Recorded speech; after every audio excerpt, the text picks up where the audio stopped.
I pressed too fast. We're live. Welcome back to session 4 of Murder in Mistwood. Um, Things are a bit different. It has been a year and a half since the mist settled in Mistwood. Ironic, life is vastly different. Sephiroth Devereaux, they them, with pronouns, is your account of Mistwood, and they have become way more visible as a leader in these times of crises. The sudden and chaotic introduction of the undead who roam within the fogs of Mistwood Forest and sometimes throughout the streets, given weather patterns, has forced this once stoic and removed figurehead to take charge of the city's guard from Captain Calmalus Ward. Mistwood's Guardians now heavily rely on the resources and manpower of the local Adventurers Guild, the Gamers, as well as its sometimes controversial uh, mono, mercenary company, Armor and Shield, to protect the thousands who call this place home. Many of Mistwood's elite are believed to have left the township before the fogs closed the area off from the rest of the realm. This has not been confirmed. So some of the families who have left the area include House Bogbody of Bogbody's Blacksmith, House New Hedge of the New Hedge Fiber Shop, House Deep Belt of Iron Mining Company, House March of the March Manor Estates, that is empty. House Beaumont Manor is also empty. House Constrictix, ha ha ha, just for you, Zoe. Thank you. Constrictix Manor is empty. Uh, House Rabe Manor is empty. House Lang Manor is empty. Eugene Arkham of House Arkham has not been seen since that night. Count Devereaux has not devoted a single resource to potentially locating his whereabouts, and it would seem that he has been absolved of any involvement in the city's current standing. Rumor has it the local ferryman has indeed can indeed take you out of the city proper, but at a steep price with dangers guaranteed. The changes to everyday life and trade outside of Mistwood sparked the sudden collapse of power given to the pro traders, the city's merchant guild, and the rise of new, more shady organizations like the Thieves Guild, Repo, Resource Extraction and Property Oversight, and the rumored Assassins Guild, the Grip, who local business owners fear and believe to be very real. The Church of the Raven Queen has officially distanced themselves from the actions and beliefs of the White Witch, returning to and requiring all to burn the remains of the deceased. However, there has been a steady increase in faithful loyalists and followers of her teachings, the White Witch, calling themselves Puritans. And the White Rabbits. White Rabbits have boomed in population since the mist settled in. And while once considered a major issue, have now become the main source of meat to feed Mistwood in these new times. Rangers have specialized in hunting and retrieving large amounts of these large rabbits, but don't seem to harm their growth or number whatsoever. Venturing into the fog of Mistwood Forest is now considered extremely dangerous and unpredictable. Parties who do risk the mist do so in areas that have been deemed somewhat safe by others, with more rumors of select few having the ability to navigate the mist deeper successfully. It is now the first Solaris of Frosteria 112. Winter is upon us in Mistwood. And to elaborate a little bit deeper on how things are looking in Mistwood as a whole, just the city proper. So, year and a half. No one remembers what silence sounds like before the fog. There is a constant, almost wind that goes through the area, a whistle, if you will, that you always hear now.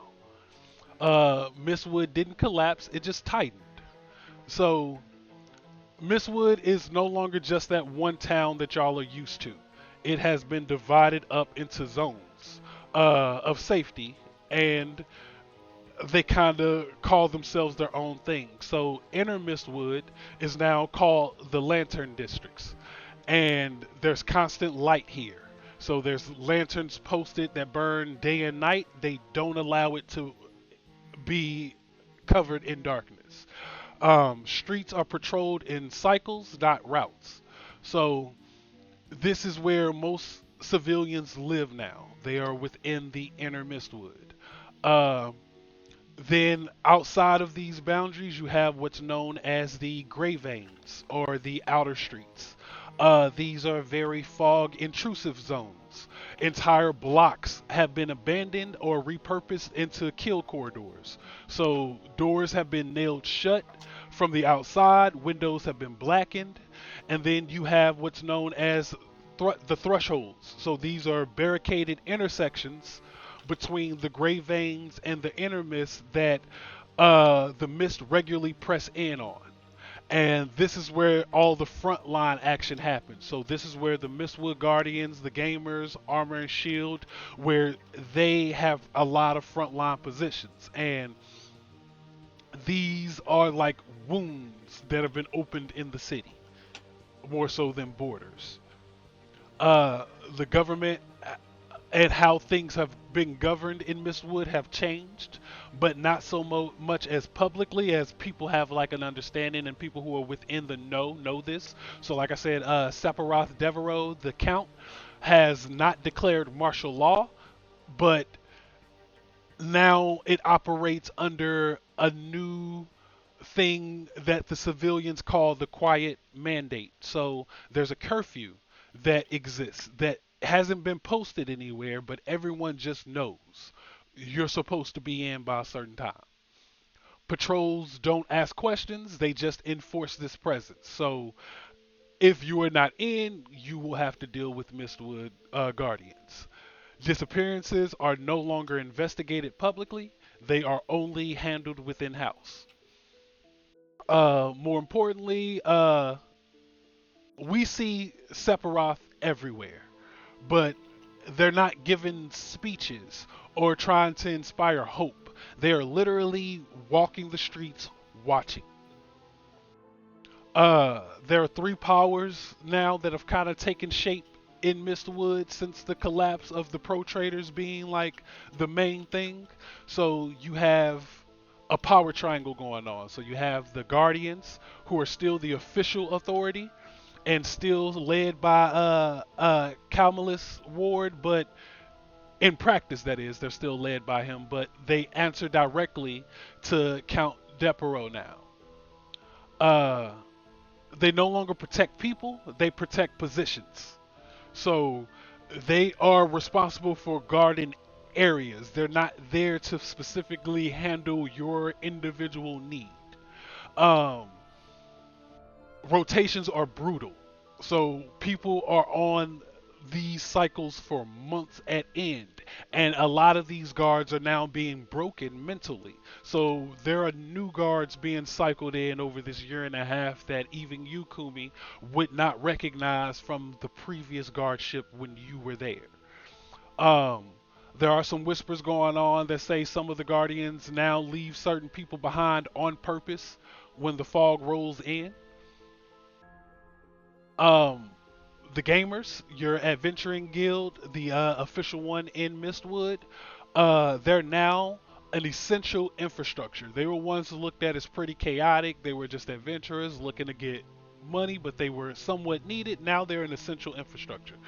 They map out the safe the safe passages through the city and forest edges, and they have began to like record what the fog does and like the behavioral patterns. It seems random, but over time they've kind of started to pick up on a pattern on how things work. Um, there's the only group still asking, "What the fuck is this?" Everyone else has kind of moved on to how do we survive it. Armor and Shield, the mercenaries, they're no longer controversial. They're now necessary. Um, they are the execution arm of Mistwood. So when fog breaches happen, when internal threats happen, they are the ones who quietly go in and remove said threat. They are paid in food, they are paid in territory, and they are paid in information. Religion has split the soul of this city. The Church of the Raven Queen Burning bodies is now enforced by law. It is not just ritual. Funeral rites are rushed now, mechanical. Faith here is no longer comforting. That's something that I know really would resonate with Enoch and Dasara. Faith now Hmm. is a preventative measure. And now you have the Puritans, the White Witch loyalists who have popped up, and they have grown fast. Not publicly, again, one of those quiet things that anybody in the religious know they are around and they exist. They are a real thing. Um, they no longer just believe in her, the White Witch. They believe Mistwood is being refined by this fog, by this new ideal that's being pushed. They say the fog reveals what refuses to die. So only the things that are supposed to exist, the things that are fighting not to die, will survive this fog. And a more concerning thing is that some bodies, especially those who are quote unquote victims or maybe sacrifices of the loyalists, are not being burned. They are simply being thrown back into the mist. Uh, And then the white rabbits, of course. They are a phenomena. There are no natural predators inside of the mist zones of these rabbits. Their reproduction rates are impossible, but it is real. Their meat sustained people unusually well, has not reduced starvation entirely, but people are surviving. Um, Hunters, however, are reporting that the rabbits are watching them. Like entire fields go silent before they appear. And some have been found sitting in circles and unmoving. And some of the worst rumors are Nice. some of the rabbits are being found with human like teeth. No one has confirmed that, but no one is denying it either. Oh God, we're doing this again. The underworld owns the night. So, Repo, they don't steal anymore. They reassign. So, homes of the missing are redistributed, supplies are optimized, information is sold. They are how people survive outside the system. And then you have the Grip, the rumored, but not really, Assassin's Guild that no one has ever seen. But people who speak too loudly vanish. Leaders who resist certain changes quietly die. Contracts are whispered, never written. Business owners don't ask if they exist anymore. They ask, am I already on their list? Then you have rumors of the ferryman. Are the rumors true? Are they not? But there is a ferryman. He does take people out, but here's what happens. No one who leaves is ever heard from again, and the price is not just wealth, coin.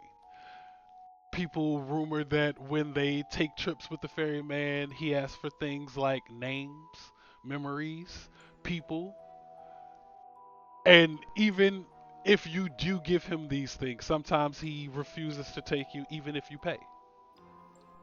Especially if you're a Puritan. Especially if you're a Puritan. Um, They're on the no-fly list. Love it. Then you have the Oh, mist itself. And this is one of the biggest shifts. People believe the mist is learning. So a year ago, the mist seemed random. Now, it behaves. Like it avoids those heavily lit areas, specifically the inner uh, zone. It presses hardest against where defenses are weakest. So during those cycles of guardianship by the guardians. When they are the weakest, that's when the mist seems to press the hardest. When they're mentally tired, that's when it press the hardest. um, it seems to linger around certain buildings, certain people, and some people claim the mist pulls back when they try to speak to it, but not by everybody, just a few. The people of Mistwood are no longer panicking. That phase is kind of over. Now things are routine driven, quiet, uh, observant. There have been a few children born since this has happened. Now, I'm gonna shut the hell up, and I'm gonna ask my sixth table members, what have you been doing over the last year and a half? Can I offer to go first? Because I think mine's going to have the most impact, generally speaking. Yeah, good idea. Okay, cool.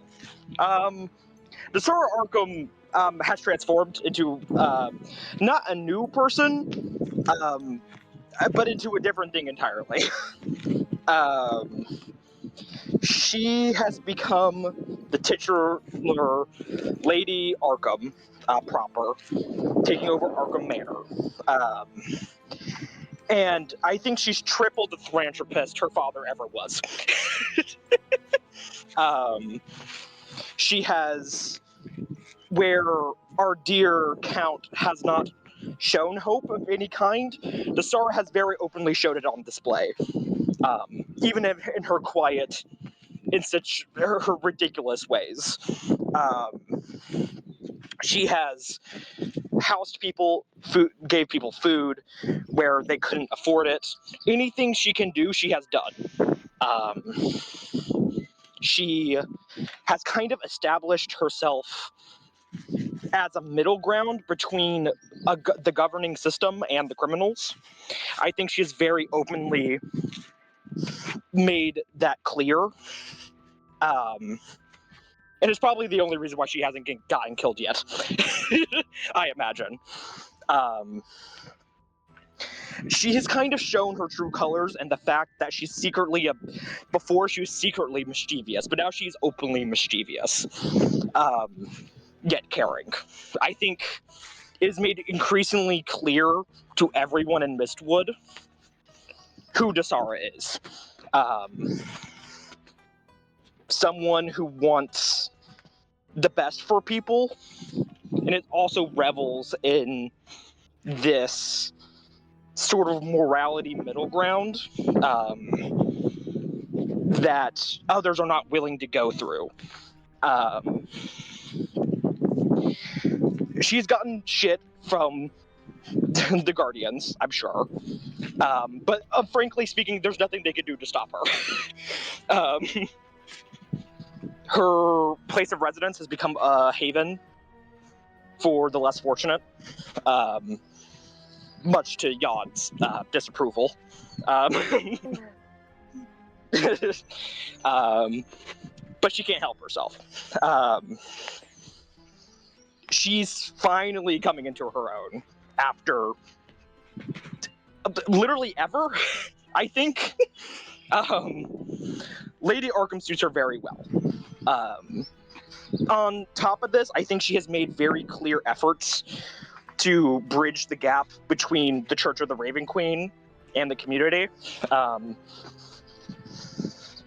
Her entire shtick, I think, is balancing the bad with the good, and whatever that might look like, and taking it in stride. On top of that, she still does her nun stuff. Like, she still does her chores, which I think is kind of a trip for basically anyone who just sees her comes in like a nice sweater and like slacks and dress shoes into the church and starts cleaning. But she still does it. And she still very much says that she's part of the faith, and she shows that very obviously. So yeah, she's been doing a lot of stuff. She's been very busy. Whatever impact she has, like to what degree, I think. I feel like she's a constant presence, but whatever that might look like, it's really up to Zell how that manifests.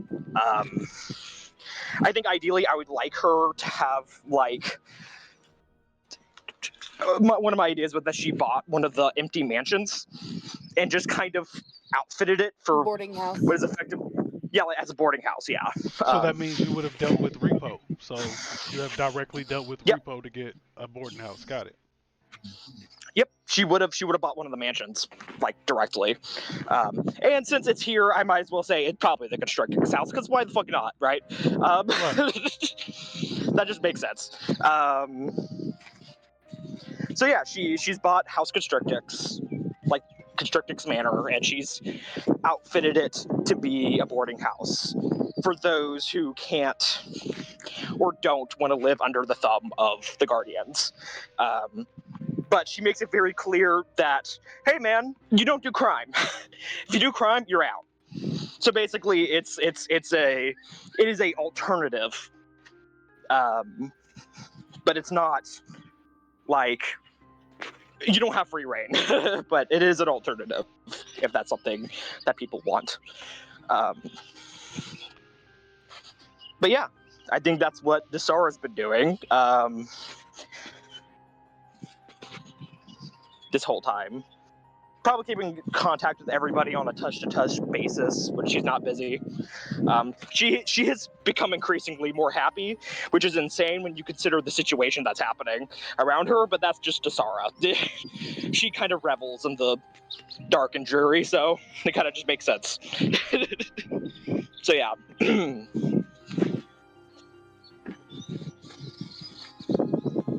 Beautiful. Okay. Just taking down some notes here. Uh,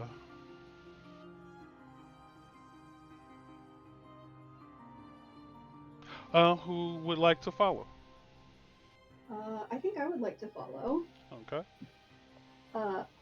Enoch, after the incident and after the rise of the Puritans in the Raven Queen's Church, has left the church behind entirely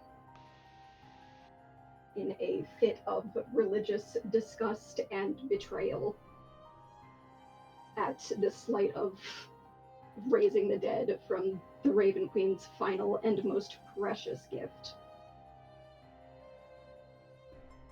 Having nowhere else to go, I think they would probably seek out Arkham Manor as a place of refuge. Yeah, fuck yeah. Okay, I'm good. Yeah, Desara would gladly take you in. As I'm sure one of you have. We'll get there. I have a question. Is Enoch like anti the burning the bodies thing? I don't know if they would be entirely against the burning. I think that what they would have more of an issue with is the lack of ceremony and respect. Gotcha. Like that burning is a completely valid way to handle a body after passing, but just throwing it in the pit is disgusting to them. So I think that they, in their own way, and if any people wanted to go that way, would have taken their practice private.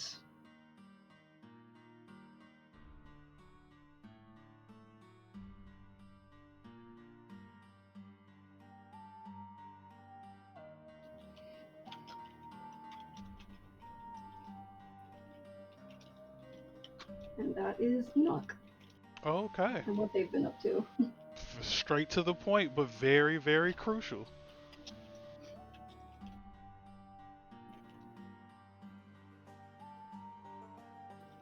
Would anybody else like to follow that? more. I think for Kumi herself, I think I'm probably not doing the vigilante justice thing, but I'm probably think she's mapping out the whole entire, trying to map out the entirety of Mistwood, but she did make a note to move into Arkham Manor after a certain point in time, probably after constant run-ins with the guard and the new guardians and all of that. But Are I you trying to think map out Mistwood, the township, or the Mistwood Forest? township, and if possible, with going with some of the hunters, the forest in some cases. Okay. And then, other than that, she would have moved into Arkham Manor. She would have taken Lord Arkham's study as a room and is investigating that summoning circle, given the chance, and trying to understand it more. I think after a certain point, we did get rid of the fucking cameras inside the house, but other than that, she's been exploring the connection with Aadinath over this past year or so.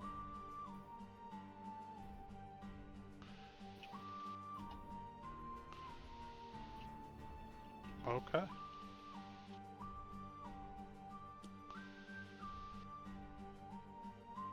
So I'm thinking Bo Bucephalus has desperately been trying to enjoy his retirement. He's not gonna let anything like an apocalyptic hellstorm try to stop him from doing that. He probably found or even built his own little shack kind of near where the rest of the Goliath diaspora has gathered in Mistwood. He probably no marketable skills, but like extremely strong as hell. So he's helping out in what ways he can. Sneaking out to the forest to cut down some lumber, sneaking out to the quarry to quarry stone, and just kind of generally helping out wherever his size is needed. He probably took to trying to rear those rabbits for for some extra coin and whatnot. Except that kind of fell through when one day he goes out to check on his rabbits and there's a hound just like really tearing into them. So of course, like, gosh, shit, that's my livelihood. He runs over, he picks up the hound, and so anyone who's walking by at that particular moment sees this 7-foot-something Goliath shaking this dog by its back legs like he's trying to get it to cough up its lunch money or something. The dog's got a rabbit in its jaws. He chases the dog away, but he keeps coming back every couple of days until all of his rabbits are dead. So he's like, okay, well, fine, screw it. This is just stay, fine, whatever. And that's how Bucephalus got Alexander the Hound. I fucking love that name. And God help you if you call it Alex. That's a double meaning there with you. Yep. But yeah, Is no. it great? Bucephalus, Alexander is a good doggo. They all are. This like vaguely husky-looking thing. It's got the it's got an albino look to it. It also has the white fur, not entirely unlike these rabbits that we have. It's got those red eyes that albinos often have. And yeah, he's a good dog. It's as big And as a Dane, though. It's huge. This damn thing's huge. Really takes after. Honestly, it probably grew to match Bucephalus. He's like, oh, that's what we doing here? Bet. Yeah, but Bo wears that dog like a what's the word? Is it a stole that kind of just goes around the shoulders, just kind of draped over your shoulders? That's how he carries the dog around. Why not? Love it. But yeah, just the general vibe for Bucephalus is he's really, really, really trying to enjoy his retirement, and it's just not quite working out. Perfect. Just helping out the common folk with issues they need.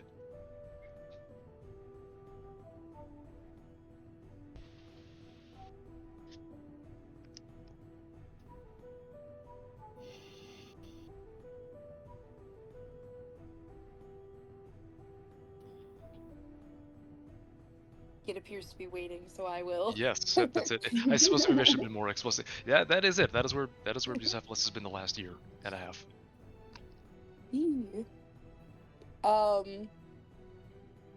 There's a lot for Jan, because there's a lot of Jan.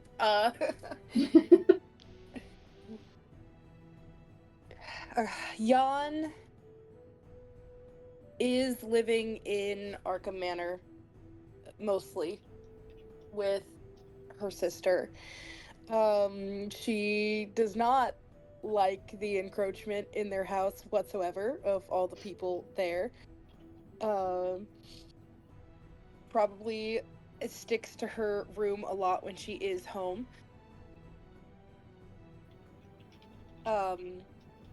Cutlass has been more active. Cutlass is directly working with the Mercenaries Guild, Armor and Shield, and has been probably doing a lot of work out in the Grey Veins. Probably to her sister's dismay. Soviet. Yeah. So Cutlass has been doing a lot of work. That being said, with Cutlass's mercenary work, they have probably asked for help from each of the people here at least once, as like connections.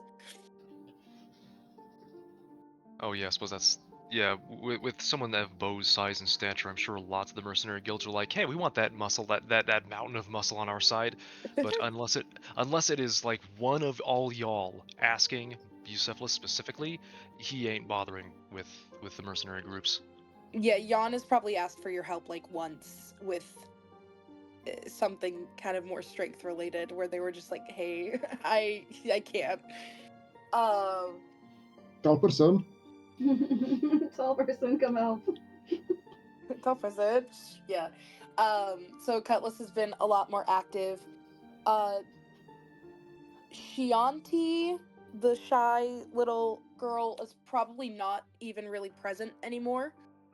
Like ever, because there's no need for the mask in all this bullshit. It's mostly Cutlass and it's mostly Jan. And Jan herself does not follow curfew at all. Is probably out in the nightlife a lot. Probably has run in with Repo a lot. I think Jan is the only person in Arkham Manor who is an exception to the if you do crime you're out rule. Because it's my True. goddamn house. Yeah. Well, I mean, Desara also does crime. She just does crime for good, and she knows she can't stop you, so it's fine.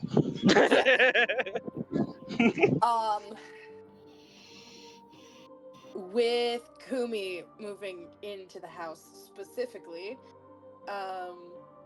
Jan initially very much disliked it, just as much as all the other people around. Especially when Kumi took over the study and the study's access to the basement.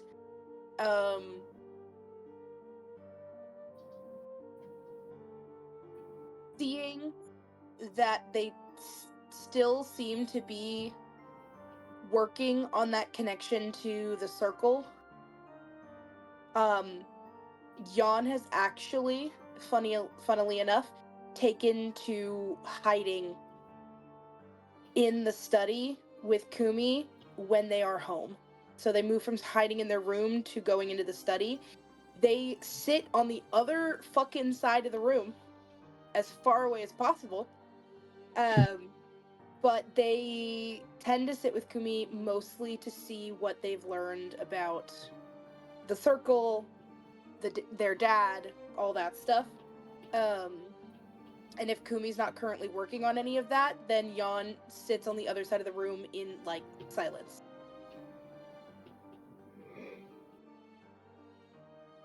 Love that.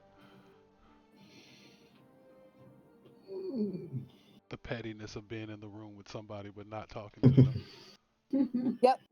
Sitting on the other side of the room completely. probably backwards on a chair because it's Jan.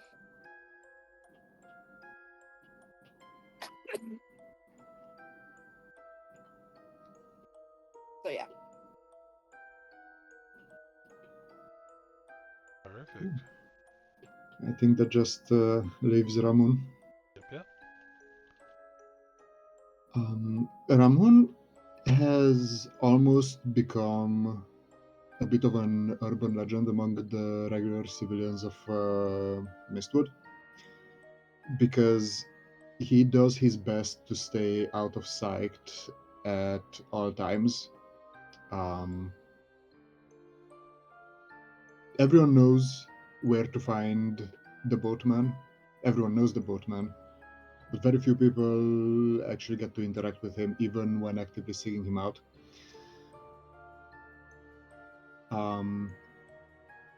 He would have requested at the Arkham Manor that the woods in between the manor and the river be cleared out, so that there's safe passage between the dock and the manor. Yeah, that's something I didn't mention, but she did clean up the garden because that was her favorite place. So she cleaned it up. It's not like clean because Dasara like things a little messy, but like yeah, she would have made it safe for people to go through. Yeah. So.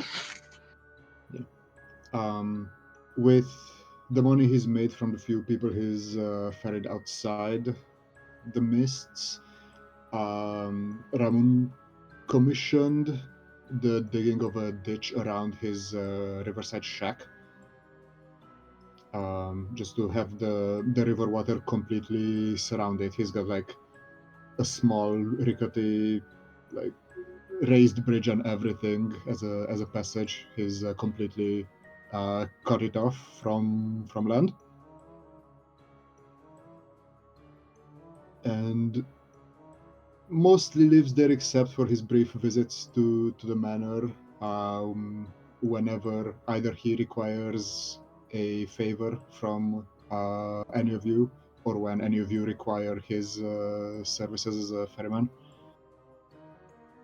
This group would be one of the very few people who would enjoy a free ride from him in exchange for the protection that he very well knows he benefits from while in your presence.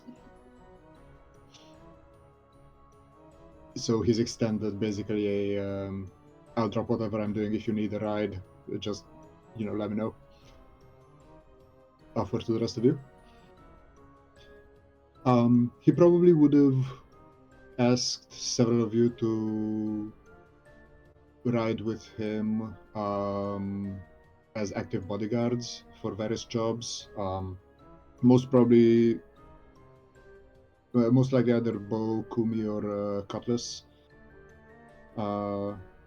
Possibly Enoch if they're available.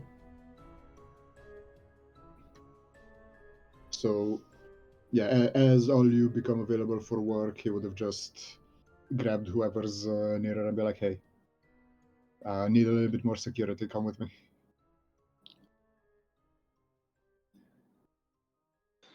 There's always Shiv. You can always ask about Shiv. So, Dasara has two bodies. She can help. Yeah, that's a good point. I don't think Ramon would be weirded out by Shiv. Yeah. Don't know what other passengers might think about it, but that's not really Ramon's concern. You either get on the boat or you don't. Oh yeah, Shiv is horrifying a little bit. Now Shiv has big bony wings. It is horrifying. And can in fact fly with them. How does that work? Fuck if you know, but it sure does happen. But yeah, the very few people that Ramon has taken outside the mists, like Zal said, have not been heard from again, and Ramon remains tight-lipped about any of his ventures outside of Mistwood. He does not talk about his voyages. He does not answer questions. All he cares about is if you've got the willpower, the money, and the stories that he wants, then he's going to consider taking you downriver.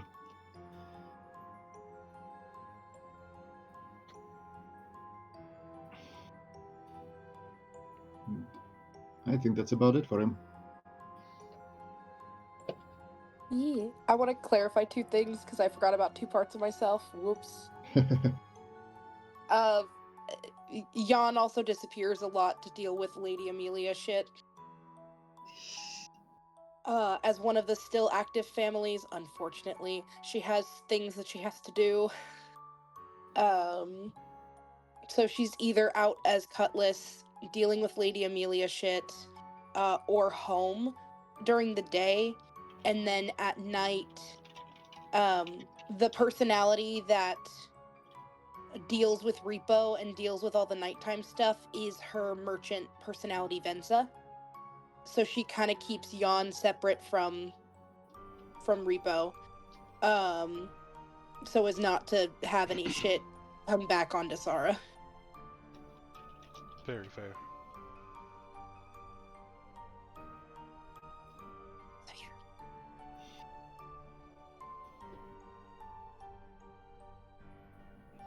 Okay.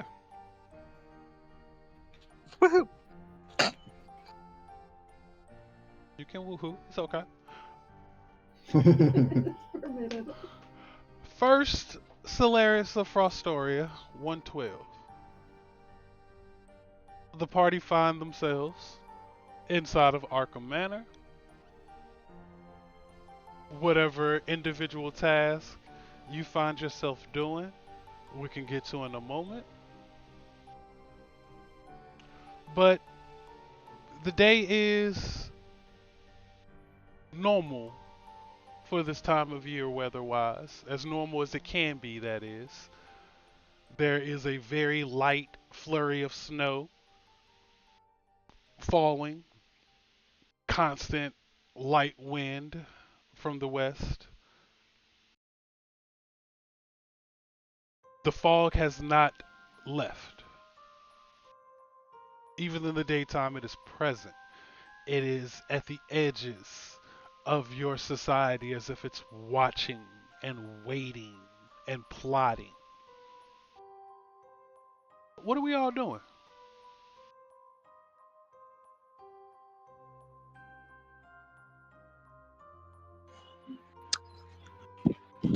I imagine during the day, the manor's pretty quiet. Since people mostly just kind of sleep there. And I think it's like kind of one of those things where Desara's like, hey, I did the manor for the day. And that's generally how she functions, is that like she lets people sleep there and like eat there. But I think for the most part, she kind of clears it out for the day. Or tells them to go to the constricting manor. It's like, this is my house, unfortunately. I have shit I need to do. But I think currently it's kind of quiet, and she's in the garden, kind of like surrounded by the snow, and I think she's reading with like a cup of tea. Kind of like she's sitting on like one of those wrought iron tables, you know, one of those outdoor tables, and the wrought iron chair. And she's just kind of it's cold as hell outside. It is snowing, but she's just kind of enjoying it. She's just kind of having a good time. She's taking whatever little free time she has right now to catch up on her reading, I think. But yeah. Well, I apologize because my head was at Bucephalus is probably like a delivery of food, barrels of ale or something has just arrived at Arkham Manor, so he's helping like unpack those things and set up in the various pantries and in cellars and whatnot. That's what he's doing. Alexander, in the meantime, my head immediately went to, oh, he's just absolutely tearing up the garden, just like romping around doing dog things out there. So yeah, I'm sorry, yeah. it's not actually as peaceful as you think it is, unless it's nice to have dogs back there. Desara gladly invites it. She has no issues with Alexander doing Alexander things. She just kind of lets it happen, and she seems perfectly at peace with that, and that's honestly incredible upon itself.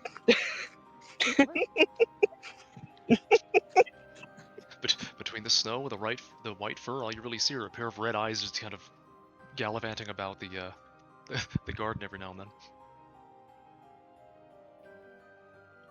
Yeah, that's what Bo and Alexander's up to. I love that.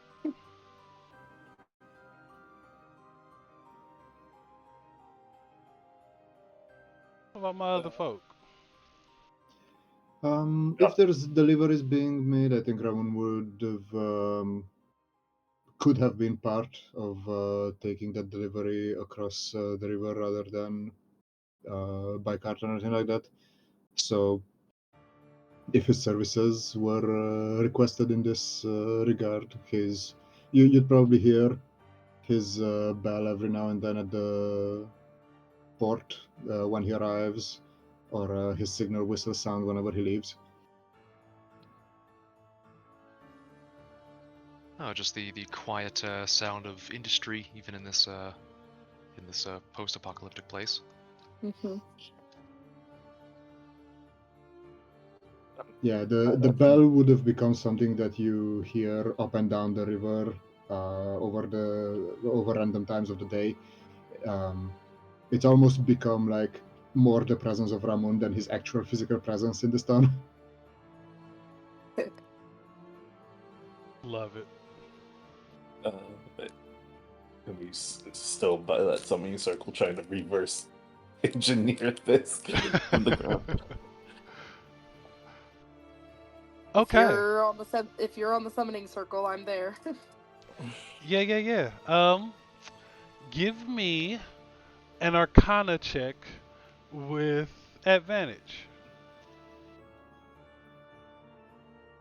Let me not pull out my dice beforehand. Oh shit! I should go get my dice. Cocked. Natural 20 for a 27. Ooh. Natural 20 for a 27. You have been studying this thing for well over a year now. And pressing your limits when it comes to what it is about magics that has been shared with you, that you've been able to learn, that you've been able to decipher, and actually register as being something vital and usable. And today you're going through your mundane, usual routine of checking through your normal variations. You've noticed that there is a script written into the design of this circle that would almost look as if it's part of the circle if you didn't pay enough attention to it. And let me open your sheet up real quick. Let me see if you actually know this language. Probably not. I actually just had your sheet open because of other reasons. No, you don't. Um, you feel these words in your mind, the concepts in your mind.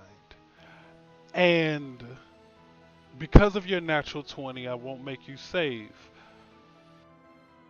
You're able to kind of push it away, the psychic resonance of it all. And you realize that this circle is a circle that's designed to bind an extremely powerful entity to its boundaries. Um, Entities that are not your traditional power scale. I'm talking this circle is meant to bind gods, primordials, titans, things whose power levels mortals and immortals only dream to achieve. And with that natural 20, you also get that this circle is a mix of both infernal and abyssal magic.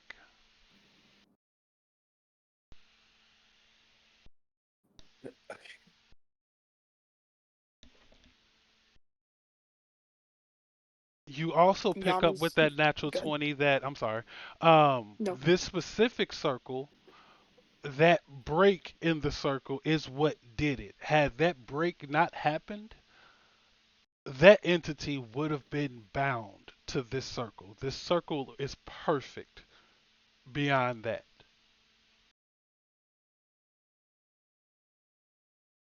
Okay. I do want to say, and I should have said this whenever we were going over stuff, but I forgot. I do imagine Dasara had a conversation with Aadinath, and I imagine the thing was revealed that her thing is not him. I would So assume. we can play that out in a moment. Um, That's fair. and let you attempt to connect with Adenath in that regard. I would love to see Yeah. how you attempt to talk to her, but Yeah. Jan is Well, I know Aadinath can like possess Kubi's body, so yeah. I figured that was probably the thing. there's some things I'm not telling you. That's fair.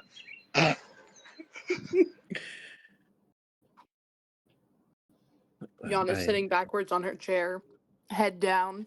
She's got one hand out and she's doing the thieves coin trick with the coin on her hand where she's like putting it back and forth between her fingers. She's taken to doing that when she's down here. Love it. So yeah, you're watching as this epiphany basically hits Kumi. Depends on if they show it. And with a natural 20, it is your call.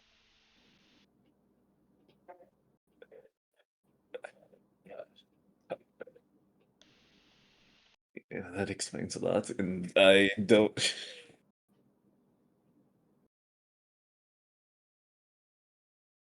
Hmm.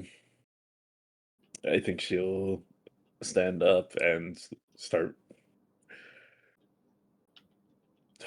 She'll walk past Yawn, not tap her, but there's like notion for her to come if she wants to. What did you actually get something? You've been staring at that for months. Do you know? Signing to her. Do you know abyssal or infernal? No. Okay. I think you need to talk to your sister. What is it? It seems someone was trying to bind a god to her. Or something else.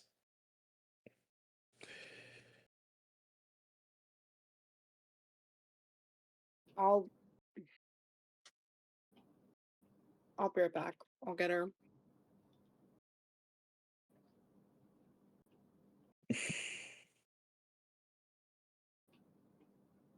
She's gonna flip the coin one last time, and if she's going upstairs, she's gonna put it away.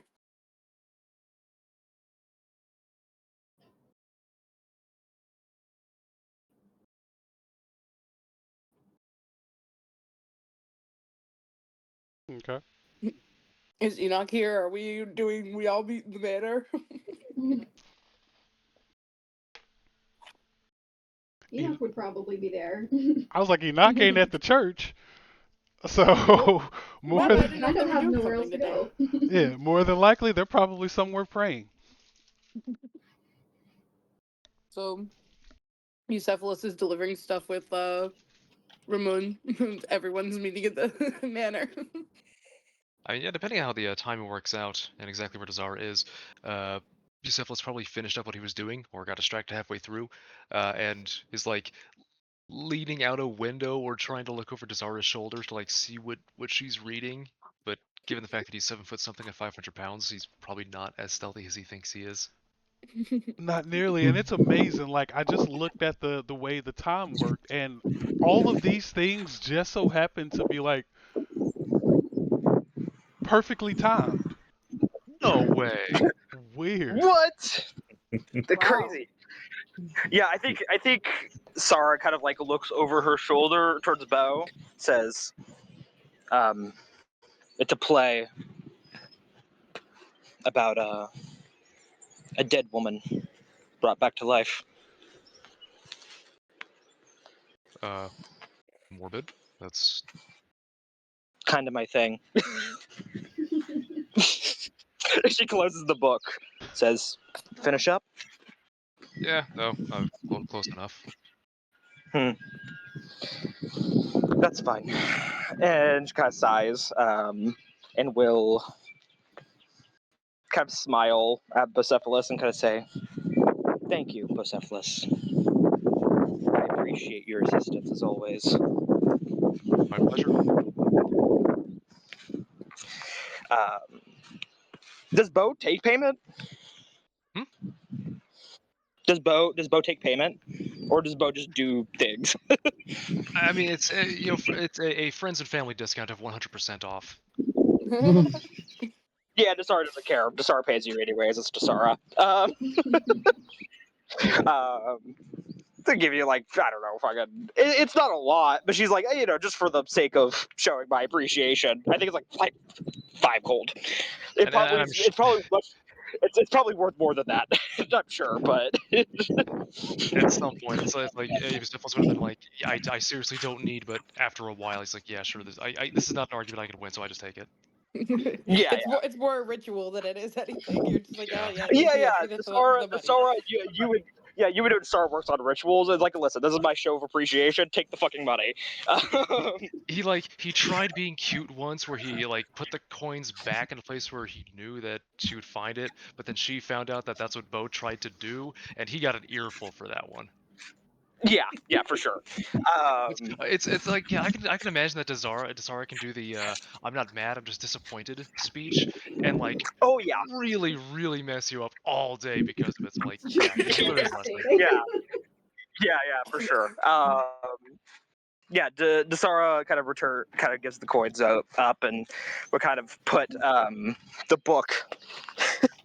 And she's wearing like a heavy knit sweater. It's like kind of like cream in color, and like a book harness thing, because I gotta give all my characters book harnesses. You have to now. Nerd. I have. She's a nerd, unfortunately. She kind of like tucks the book away. Says, "Alexander was a very good boy. You should bring him around more often. It's nice to have noise when that's not a person." That's my cue. Does what he wants. Death. Yeah.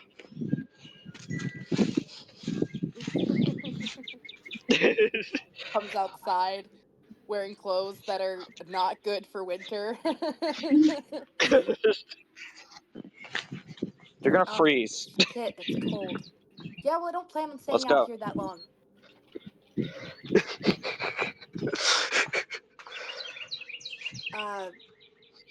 Kumi found something, I think. Wait, actually? Dasara says.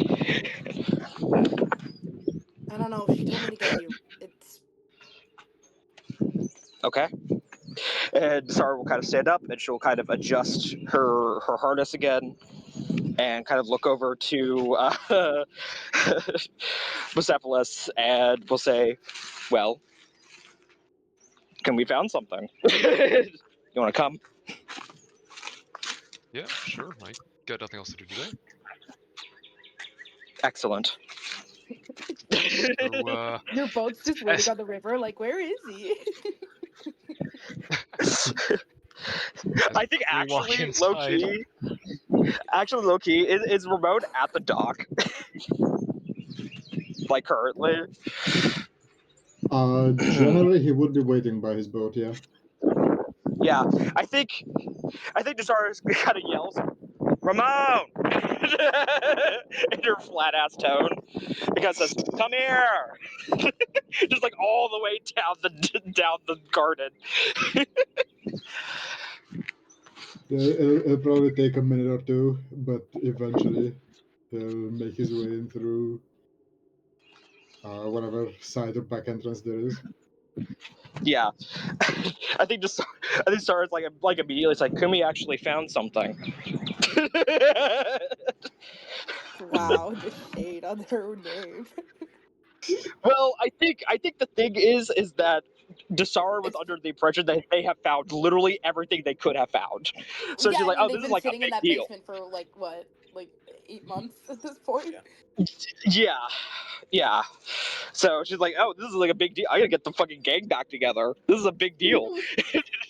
um, it's like, okay, we I can go should have played The inside. Boys Are Back in Make sure you Town. don't freeze to death. I should have The had it. boys are back in I should have had it just on deck, ready. town. Let's get the gang back together. Okay. Which, yeah, Dasara is gonna say, okay, let's go inside. Um, Yeah, Ramon would walk in. He'd note the book that you've strapped to yourself, and you just kind of you kind of hear him just say under his breath, "Interesting taste." are you surprised?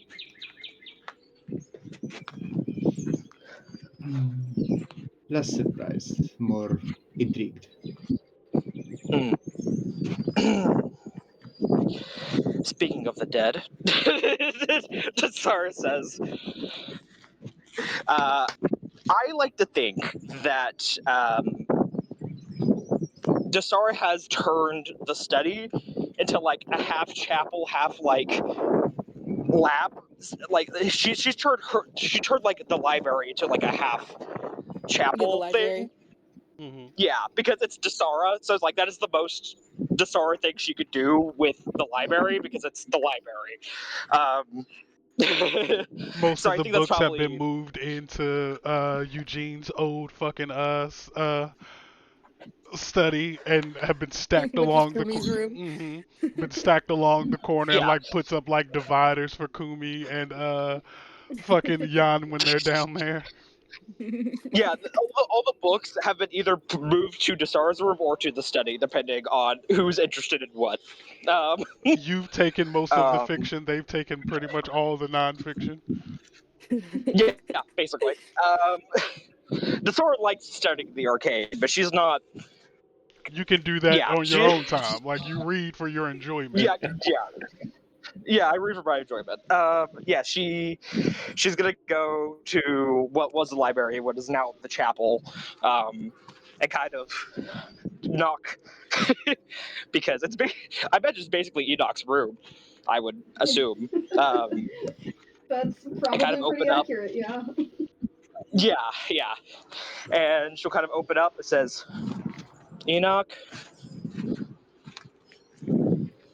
They'll turn around. They were like clutching a raven feather between their hands and just like sitting in one of the chairs, arms closed. When indoors and not performing any duties, they're not wearing their mask. Yeah. Got it. Yeah. I apologize for interrupting. Not at all. Right. What can I do for you? Kumi's actually found something with the circle. Intriguing. Well, Yes. they'll get up and begin to follow her out of the room. Kumi's Okay. gonna hate that I brought literally everyone. That's great. Say it was me, because it was. No, it's fine. Of course you would say that. Zara is gonna go. We're going to the basement. To the basement. Field trip. You know what's so convenient, guys? Hmm. It's almost as Zell gave me this for a reason. I can speak abyssal. Yeah. Crazy. Weird, right? That's crazy. Weird. That's so Weird. wild. That's so weird. Wow. That's so we're all in the weird. same place at Anyways, the same time, and now this? What? I'm gonna be so Yeah. honest. While that was all happening, Timmy would have written down what she could have seen and then flipped the boards back over because I'm not letting you guys read that. Give it out. That's fair. Well, Desara might, Desara doesn't like going to the basement very often unless she has to. So yeah, yeah. Jan's gonna come down the stairs first and just be like, I brought Desara and everybody. And everybody. It is like how convenient we're all here at the same time. Desara says out loud. Usually, my Looks down luck the barrel of a camera. pervades me. Yeah. Well, yeah. I think Desara's like that's unusual for me. Usually, bad things happen. This was very serendipitous. It's $5 word for you. Love it.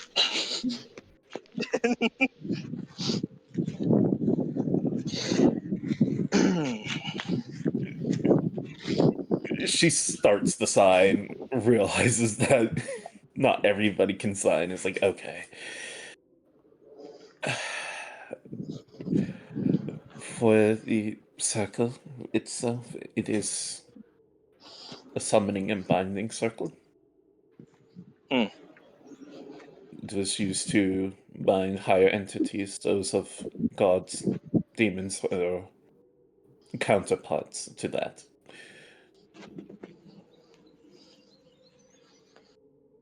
I gathered to some degree. It's good to get confirmation, though. I can't read it all, but it was in abyssal and infernal. I've How fortunate. taken a debate Father to taught read the ones that I saw. me. She speaks. It's gonna be the second time Bo's tried to read something over to her shoulder. Yeah. Or can you also So, do abyssal or infernal? Oh, absolutely not. He barely does comment.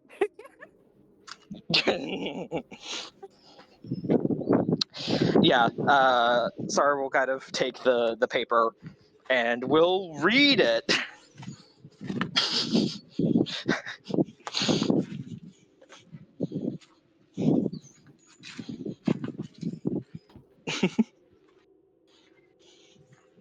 Read that circle.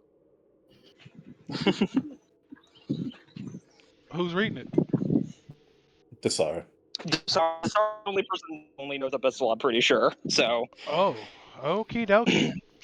So, first I need an arcana check. I'm good at those.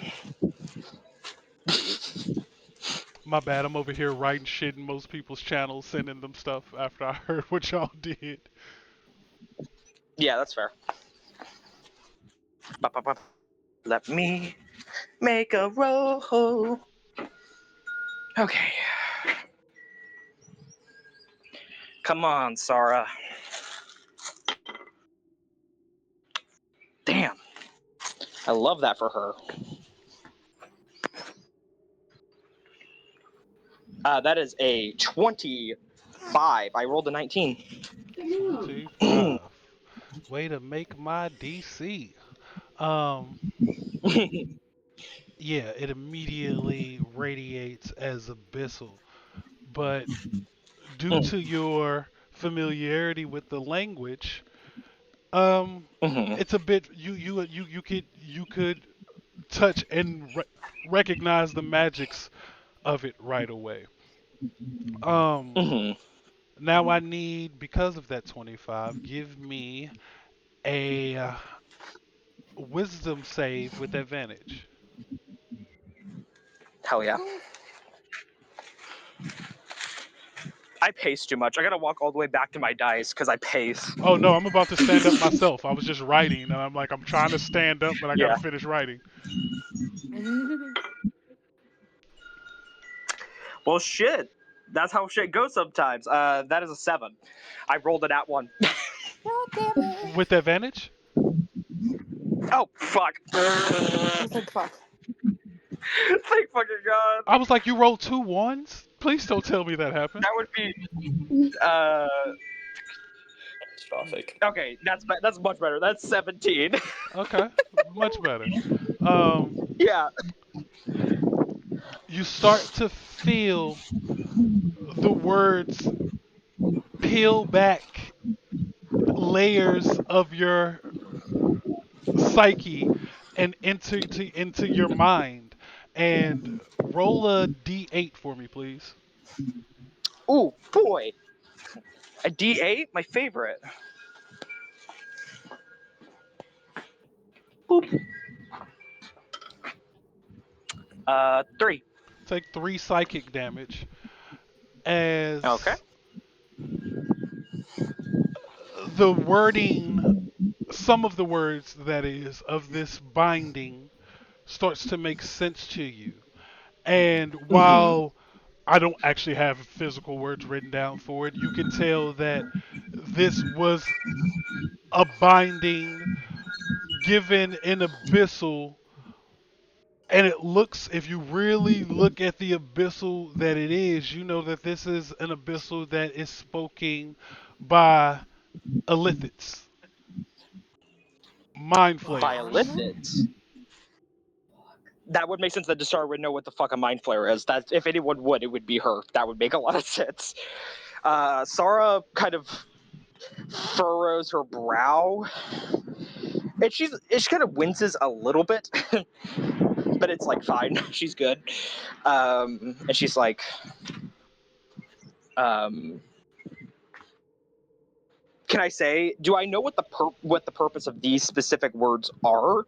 You just, Like what they would you, vaguely translate to? absolutely, with your 25 in Arcana, you Yeah. can tell that these words, the abyssal influence on these words, help to strengthen whatever is going Mm-hmm. on in the infernal scripture. So Got with it. illithids have a natural connection between mind and body. There is no Right. barrier between the two. So Right. while this ritual was designed to bind the mind and body of extremely powerful individuals, whoever put this circle together used the knowledge of the illithids to bind them in totality. So whatever the fuck happened to me was full mind and body is basically what I'm hearing. Yes. Got it. Desara What kind was of supposed to happen to you anyways would have been full mind yeah and body. Dasara would have been no more. They would have bound to your yeah. body, and that would have been it. Okay. Desara kind of says, "Well, I don't Fucking know nat everything." 20s, man. This is shit Yeah. that's supposed to be later reveals. Yeah. Doesn't help Yeah. us too much, but it's definitely something. Yeah. Desara kind of says out loud, kind of folding the paper up. It's like, "No one look at that for too long." I gotta hand it back to Kumi.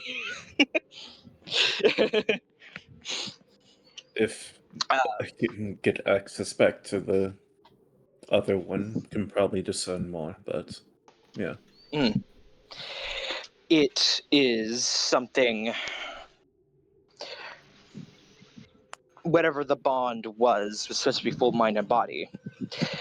I'm not supposed to be Desara, basically. Big surprise. Asshole. Exactly. So, effectively, whatever was supposed to be bound, presumably gestures at Kumi, um, was supposed to completely take me over. Um, and whatever, well, can Kumi, Yes. could I have a conversation with Aadinath? I want confirmation on something I'm suspecting.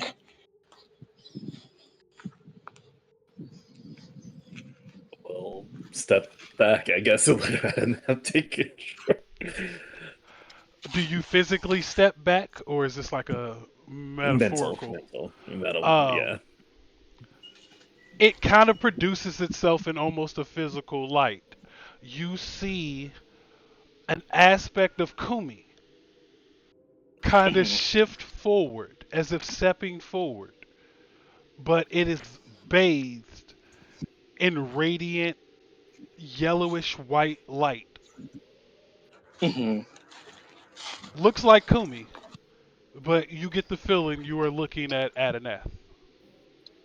Yeah, I think Dasara is like, Aadinath, I apologize for my bluntness, but I'm going to ask something very clear that you've probably already answered. Are you the savior proper? I am a savior of sorts. Did you save me? I should specify. She looks at you. And I should say, while she's speaking, Kumi's lips, the radiant Kumi's lips don't move. You all just hear this Mhm. voice. Got it. No. She kind of furrows her brow,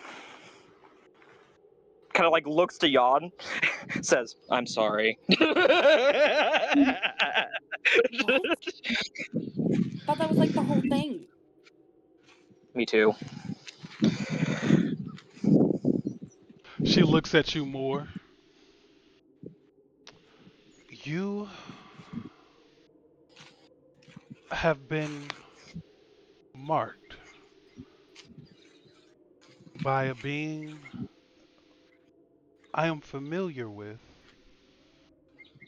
but have not personally associated with. Hmm. It is only familiar to me. Is it the Raven Queen? Or you ask this out loud? Yeah. I ask it like more toward Dasara and Enoch, but I ask it out loud. The Raven Queen I know very well. And it is not our Queen of Death. That'd be too easy. Dasara says out loud.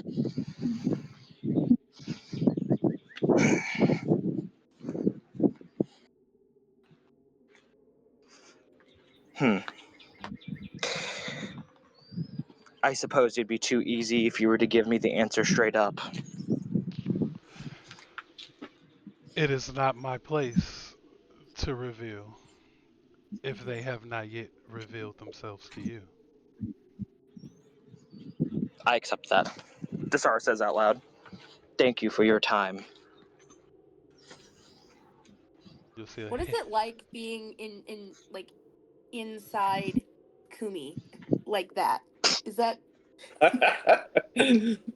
you see the head look at you, and like there is no like shift in the face, only no? like a bit of like curiosity in the question, and like a couple of seconds of like honest thought, and then it says, Kumi is a Yes. spacious place to be. So much thought, so much potential, so much that hasn't been explored.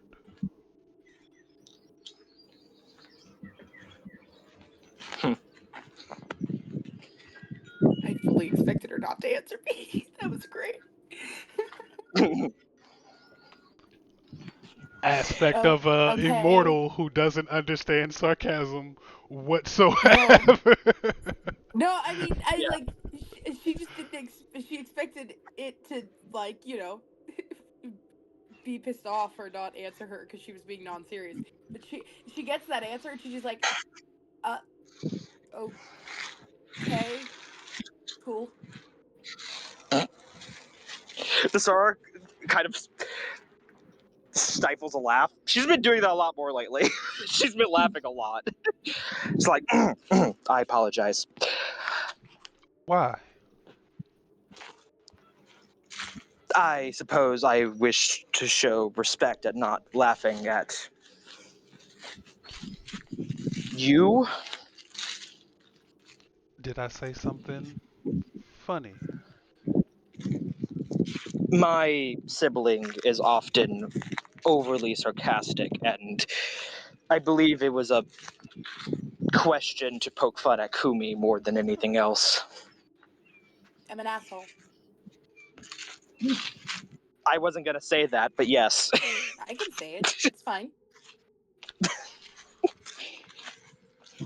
You do not seem to expel waste. I will have to. It's a turn of phrase. I love her. I love her. Is that is all?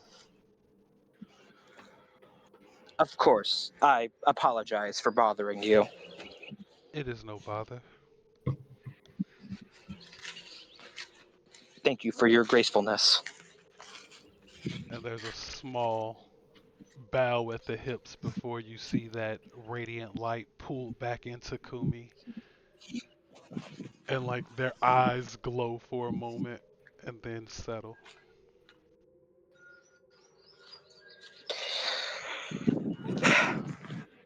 Thank you, Kumi. No problem. She sighs. Well, the savior is the savior. It does not matter who it is. That's why I heart her. Because she's like, I don't give a fuck. They saved me. I fuck with them. Just Also, not who like, I thought. Yep. aren't you curious? Because Of course I'm curious. But things happen. If it is bound to happen, it will. I do have a friend at, well, what's left of the Guardians, but they can probably translate the infernal part if we need to be. If you feel it is necessary, this is your project, just with my approval. I have no issues with that. I kind of like look to everybody. It says, I appreciate you being here. I needed the support. I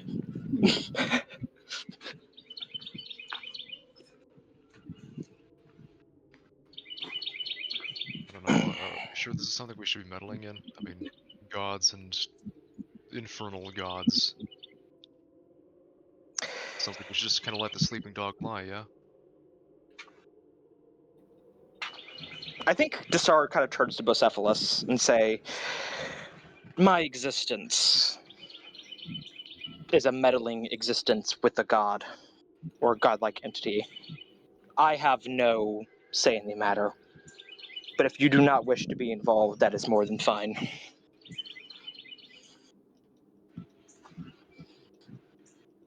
Kumi's literally part god? I don't know. A vessel, I believe would be the correct term. Yeah. Kind of like gestures to both Kumi and to herself. We have no choice in the matter. I simply wanted you here for... Go ahead. Relationships between gods and mortals are not one-sided. Each influences the other. Wise as always.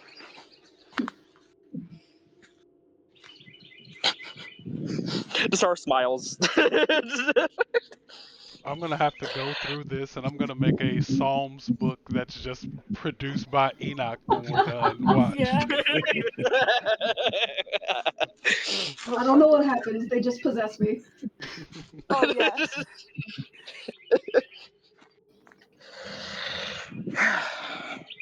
Sorry for pulling you out of your individual days. We can go back upstairs if you wish.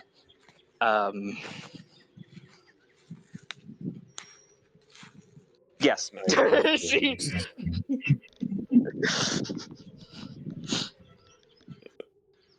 Have to make sure, for the most part, of what happens next. If we can get more information, then we can get more information. Of course.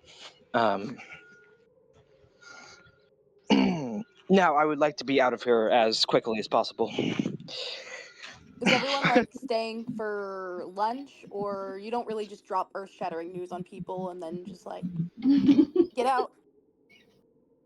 Oh, anyone is welcome to stay, of course. I think I've made that abundantly clear. I don't want to be in this basement. I've grown used to it. Cool. Rabbits do anyone? Rabbit stew. Absolutely love it. What else? We're gonna eat rabbit stew. Let's go. Beautiful. Yeah, so you all head back upstairs to enjoy yourself a hearty meal of rabbit stew. I'm imagining Bo is the person who's prepping it. I suppose it's probably not the best idea. He's definitely not a chef. Who's the The cook of the portions he group? serves are just way too big. They're either way too big or way too small because he overcompensates. I will say, Desara has been keeping people around. If you don't want to Like cook, staff. Yeah. yeah, Oh yeah, that's okay, actually yeah. something So we kind of talked about last session. if there have been people who, because you did say that during your soliloquy Yeah, earlier, if there have but since there's yeah, been people through, I would imagine that there has been people who are used to cooking, older people, male, female, and in between who are like, hey, this is what I do. So they've kind of put together a kitchen staff, so to speak, who are routinely cooking and making sure that everybody's properly fed and hydrated. So yeah, you can actually just Yeah. go into the kitchen and find someone standing at a stove with a big ass pot of rabbit Yeah. stew. When we talked about it previously, Dasara would keep a live-in staff.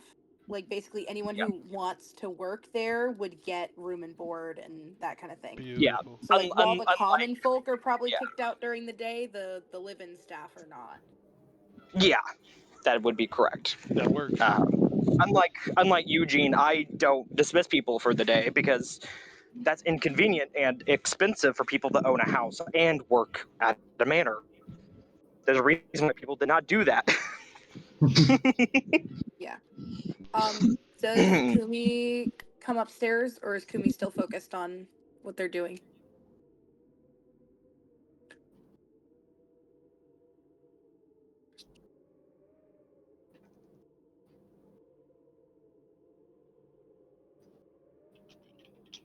Oh no, he's dead.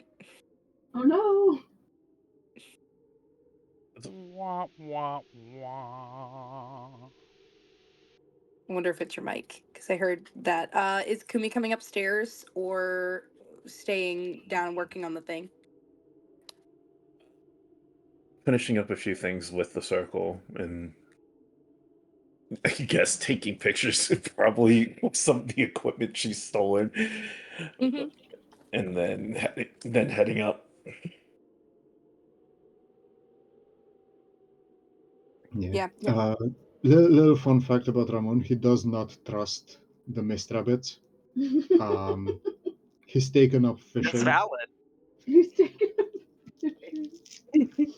Love that for Yeah, I him. mean, Desara will totally get that cooked for you. If you have like, because I have a feeling that you have like hanging like dried fish kind of vibe on your I think raft. I think what Ramon does is just in between jobs, he just chills on the boat and fishes. So he Fair. like a bucket of 2 or 3 fresh fish at this point that he's Yeah. just going to go outside. 5 minutes later, he comes back and is like, "Does anyone else want fish?"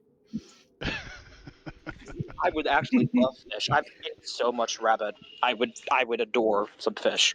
That actually does sound nice. I guess we're having fish instead. I love it. Hell Ramon's yeah. like, I don't trust that shit. I'm gonna catch my own food. That's honestly super understandable. If it wasn't for the fact that Desara is like she is, I think she would probably be the same, but Desara is fucking like that, so. I don't know. It's kind of weird for Kumi given the vision she saw, but she's not saying anything. Oh yeah. I was gonna ask that too, but I don't know.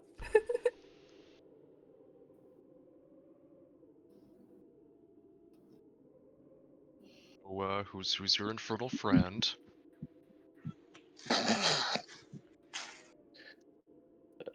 They were a god with me, same class. And they can just kind of speak that. Well, they were tiefling, so yes.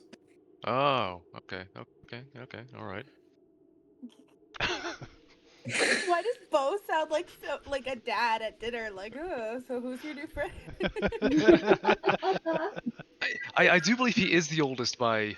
No, actually, I don't Yeah. know. Not that Uh, Ramon's the oldest. Either Bo or Ramon. Bo or Ramon is the oldest, but Bo is second oldest. Yeah. Ramon was already like 30 when Bo was a kid, so. Got it. Okay, yeah. by 4. Ramona's mom, Bo's dad. I love it. Desara feeds half of her fish to Alexander. Meanwhile, Bo is feeding half of his. So Big dog. Alexander, that's why Alexander's as big as he is. Mm-hmm. Yeah. He just gets table scraps from everyone.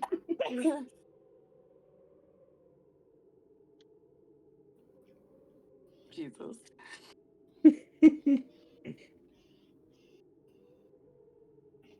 I love it. Okay. So yeah, you all decide to instead enjoy fresh fish. A rather pleasant change of pace from the different variations of rabbit that you've had. And if you look, it's not just rabbit stew. There's rabbit chili. There's just different types of rabbit everywhere, fried, everything. Fish is delicious in this moment. And you eat, you're fully ready. Everybody take a point of inspiration if you haven't. Yay. I realized Yippee. I realized I could repair that circle. You I could? know. I was thinking about it too. I didn't know how to, but if you know how to. I have mending. So That sounds like a bad idea. mending doesn't repair magical things. Damage, yeah. But this ritual circle in and of itself isn't what is the magical thing. It's a magical component. So I see where you're going with this. And You're my repairing the mind, scar in the floor. yeah, and my mind immediately smiled like, let him do it and then fuck the world up if he can figure out how to use it. So, narrator wins there. Um, Narrator win. Based on everything we've heard, Ramon's kind of been just thinking. Would he know any folklore or stories about uses of magical circles such as this and binding circles, whether failed or successful? give me a history check with advantage. I love that you lean so heavily into him being the legend and lore keeper because he's the ferryman. Yes.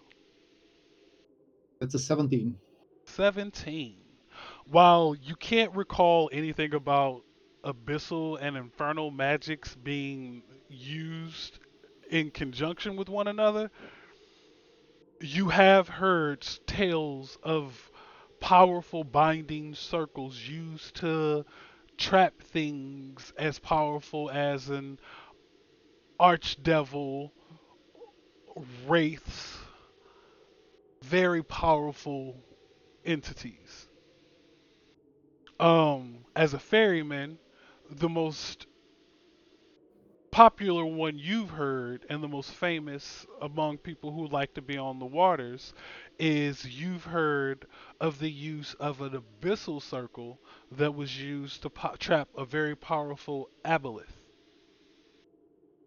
So you wonder with your 17 if potentially that's a combination of maybe that circle and maybe an abyssal circle put together?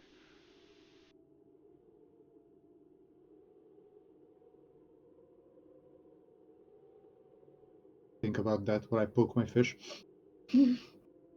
But yeah, what I'm mostly trying to think about is if these stories generally have an indication of the intent of the people performing the magic, what the stated goals generally are, what the takeaway of the story is, because this sounds like the kind of stuff that would usually be a cautionary tale. Yes. It is to bind that entity, mind and body, to whomever called them to the circle. And through your cautionary tale, specifically the one with the aboleth, is it did not go well at all. While they were able to call the aboleth was able to devour this captain, its entire crew, and take down one of the most famous ships you've heard of. Give me moments to think of a cool ship name because this story is completely off the top of my head right now.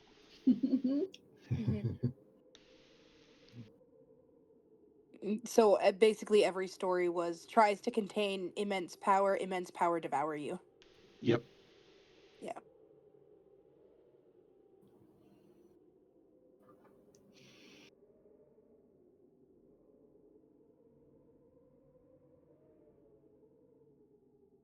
It's if Ramon tells all of us that, it's up to him.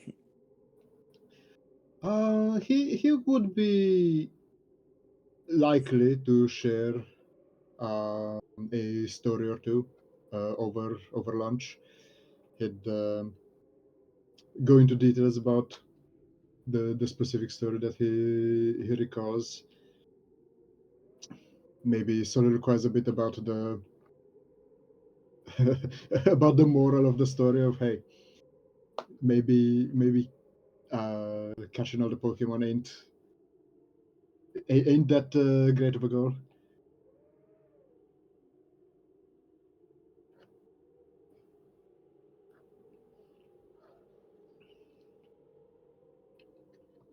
Is it possible that they separated the mind and body, though? The name of the story that you're telling them would be known as the Devourer's Folly. Love a good tale of hubris. Mm-hmm. And in these cases, this time it worked. Is it...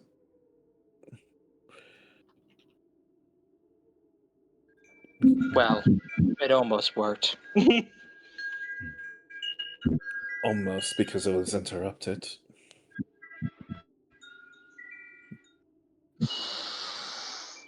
Desire size. But Well, the It definitely explains why Eugene didn't go back and try to complete it, because if he wanted to put this thing into someone else, he kind of needed someone to put it into. So, good on him, I guess. but I feel like they separated it. what do you mean? Aadinath is inside the coin, not. And if it was used as a vessel,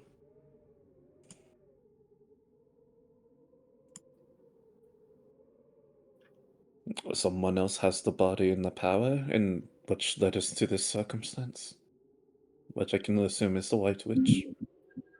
Or was the whole thing put into the coin that was in the circle? And so now No, we have a very because pissed off god stuck inside of a coin. Oh, that would suck. no, because Kumi's still here. Yes. Enoch slightly twitches at the mention of White Witch. Do you think there's something inside? No, never mind. No. Aadinath You have. said it was their half.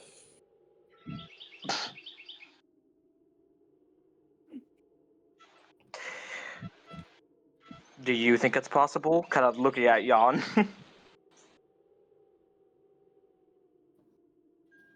I don't know. The- I didn't. The coin is still cold, is it not? Aadinath said it was what? To them, that was missing. Huh.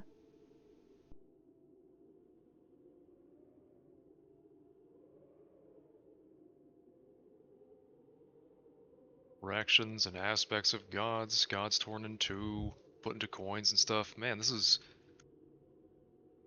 taking on a life of its own, isn't it?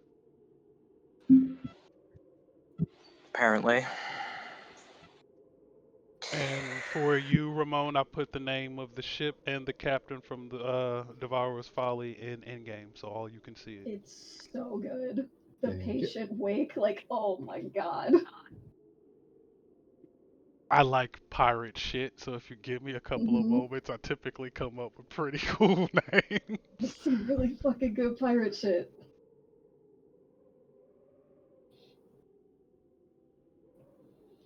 Awesome. So if Des has something in their head, and you have Aadinath in your head, what's in there? Where are you pointed at when you say in there? Her pocket. I don't know. I know this one. It's a ring. I've read that book. Where my mind was going to. Bo, take a d6 you can use to add to any roll. To be fair, You already have it. Yeah. Isn't Jan's coin not the One Ring? Is that not kind of the vibe, Like, Loki? I have to how do you Wait, give somebody extra inspiration? You give them GM inspiration. There you go. Yep. Take a d6, good friend. apparently. My coin, it's mine. We God has been very we would have to research it to see. That's up to you.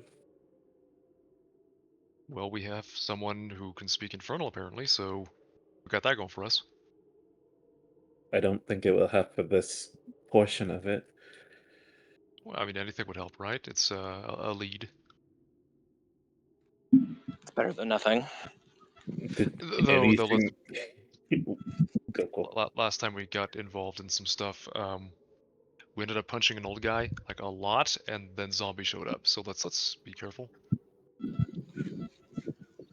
Honestly, almost murdering my father was one of the best things that could have happened to me, so I'm not complaining. Well, if we're lucky, this will be around two. Hmm. Or unlucky, I don't know. Really, the only option is to test it, and I don't... That's Sounds like up a bad to you. idea. Just sort of said. It sounds like a great idea. What?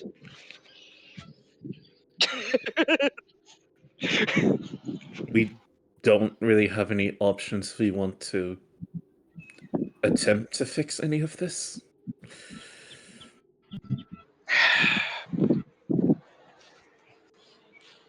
We need to know what was I connected to it. And I think she sighs. It says, "I couldn't stop you even if I wanted to." No, you can't. Besides, Kumi's on my side. I kind of hate that, but they are. Okay.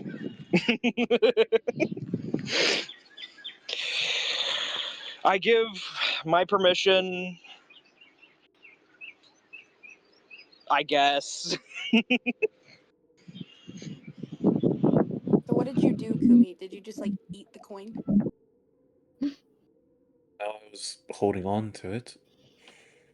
And hold it all the time. Then Desara did whatever she did.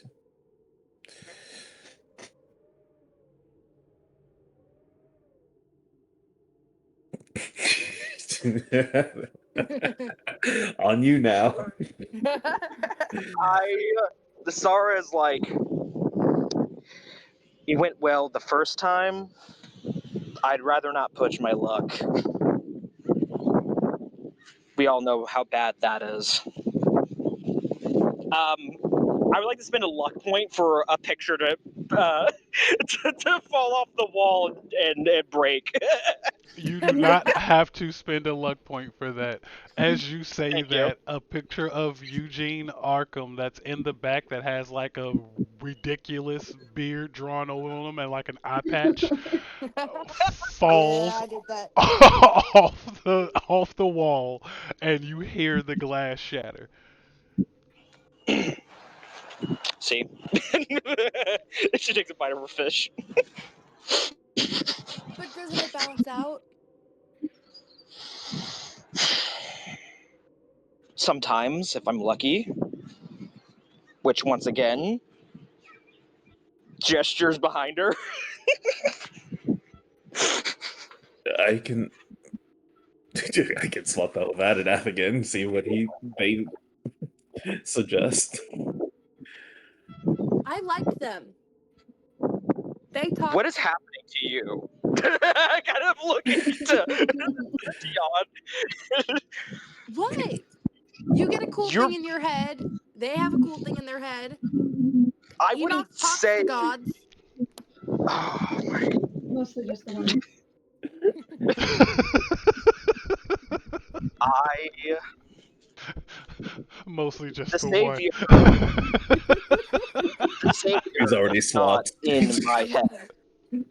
Yeah, God fucking damn it. I love Kumi. This is great. What did Kumi do? Chaos tier. Swap with Aadinath to get their input on this. Adanath speaks forward and says, "It is another side of who I am." Like the other side of a coin. Yeah, I get the. That's funny. That was literally tongue in cheek me being, haha, that's funny.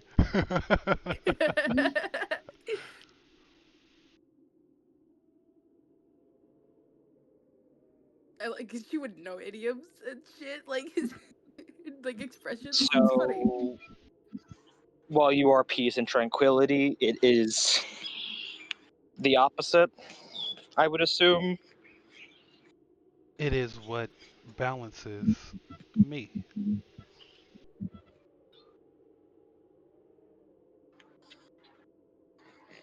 So a good idea. Bad idea. It is a choice that only you can make. I cannot influence that side, nor can that side influence me. Not in a way that you could understand. Now, anyways.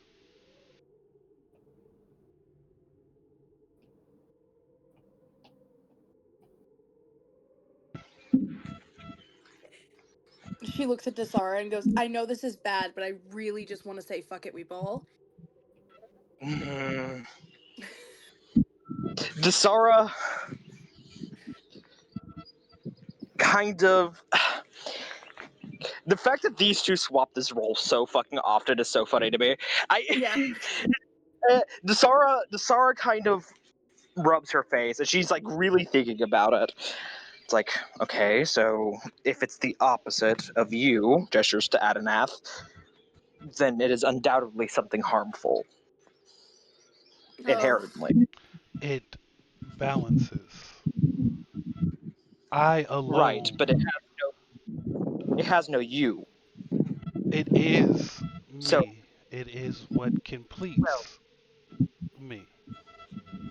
I'm using metaphors, and And I apologize that above you don't table, I want to understand let them. y'all know that I am completely following along with what y'all are saying. Is she? No, Yeah. 100%. Yeah, no, 100%. Desara is just kind of talking through this very logically. I think she's like, okay, so yes, I acknowledge what it is, that it is you, but it is also separate from you in this current moment. So she's good and light and radiant and blah.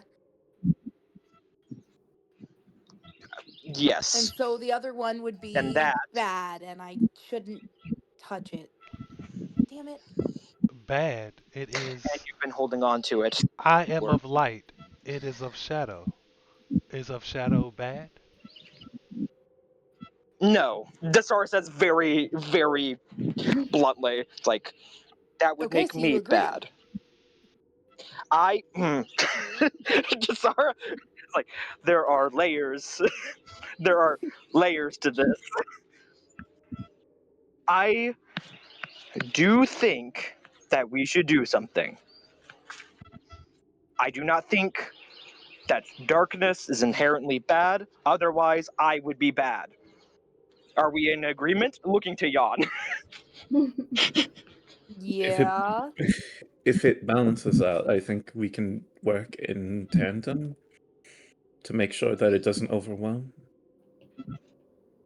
Oh God. She like leans back on her chair. I think Asara kind of says, I am in agreement. If you are willing to take on this burden, Jan, as much as I have taken on my burden of balance, you two have taken two separate sides of a balance. If you're willing to take on this burden, then you two will be undoubtedly even more connected than you already are. John gives a sideways glance at Gumi. It's just like, She looks at So Dasara and she's like, we can't even be close. I sit on the other side of the room for a reason. that is true. It offers the best view. Oh my god. What? No. It's because we can't fucking we can't. Ugh.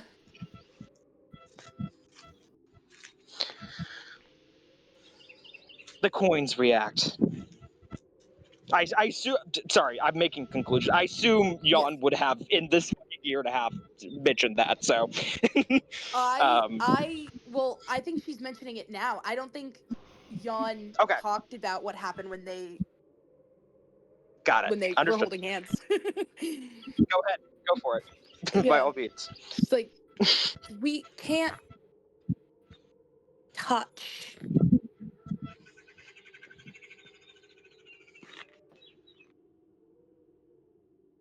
It was really, really weird last time.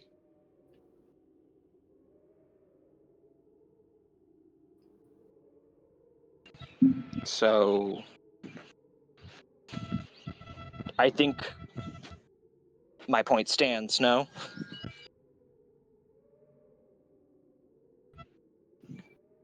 Yeah, your coin, your choice.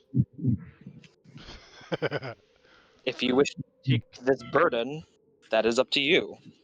I've taken on mine with flying colors. Yeah, well, you didn't really have a choice. I could have ignored it, but I didn't.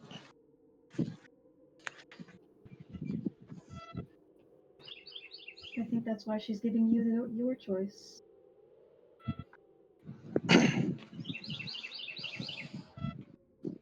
I think Desar kind of looks to Edok, and She looks away. She like looks and then looks away. She's like, "Yep, not right now. I don't have time. I will. Yep." Totally She's fine. normal. She's Totally normal. normal to Sarah. She's totally normal. Everything's fine. Jan's like, okay, so if I want the potentially cool thing, potentially destructive thing, and a bunch of answers for everything that Kumi's been looking into, then I've got to take on responsibility. Which you are famously avoidant of. I feel like you're overthinking this. She's got to come to her own conclusion.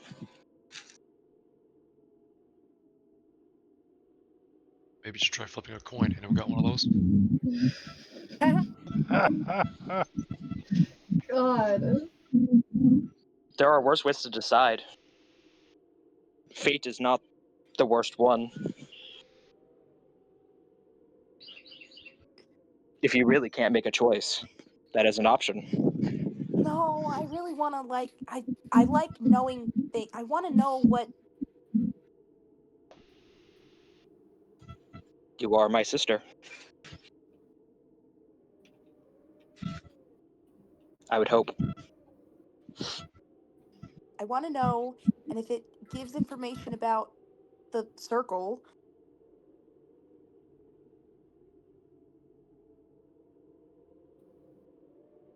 and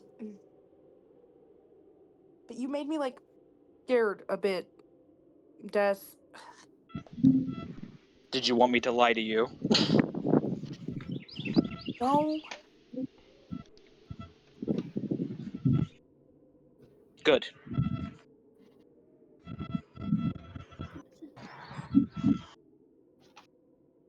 okay, yeah, fuck it. Yes, and if it's like weird or creepy or anything, I'll back out. I don't know if you'll get that chance, but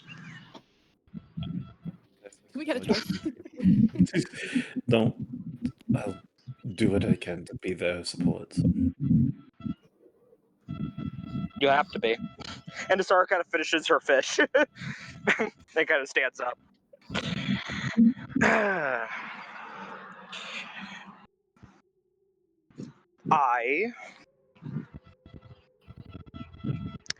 Actually, I don't know what I'm doing. She sits back down. You need to hold the coin and you need to do what you did before.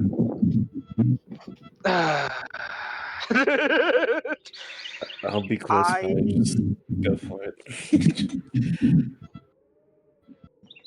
I love this party and the she's like, fact that no one thinks it's a bad idea, or if Raboon does, he's not saying it. Ramon's kind of just sitting there being like, I tried to interfere when this last happened.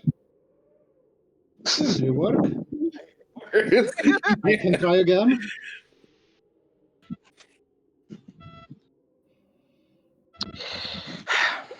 Sarah kind of sighs, and she will stand up, says, okay.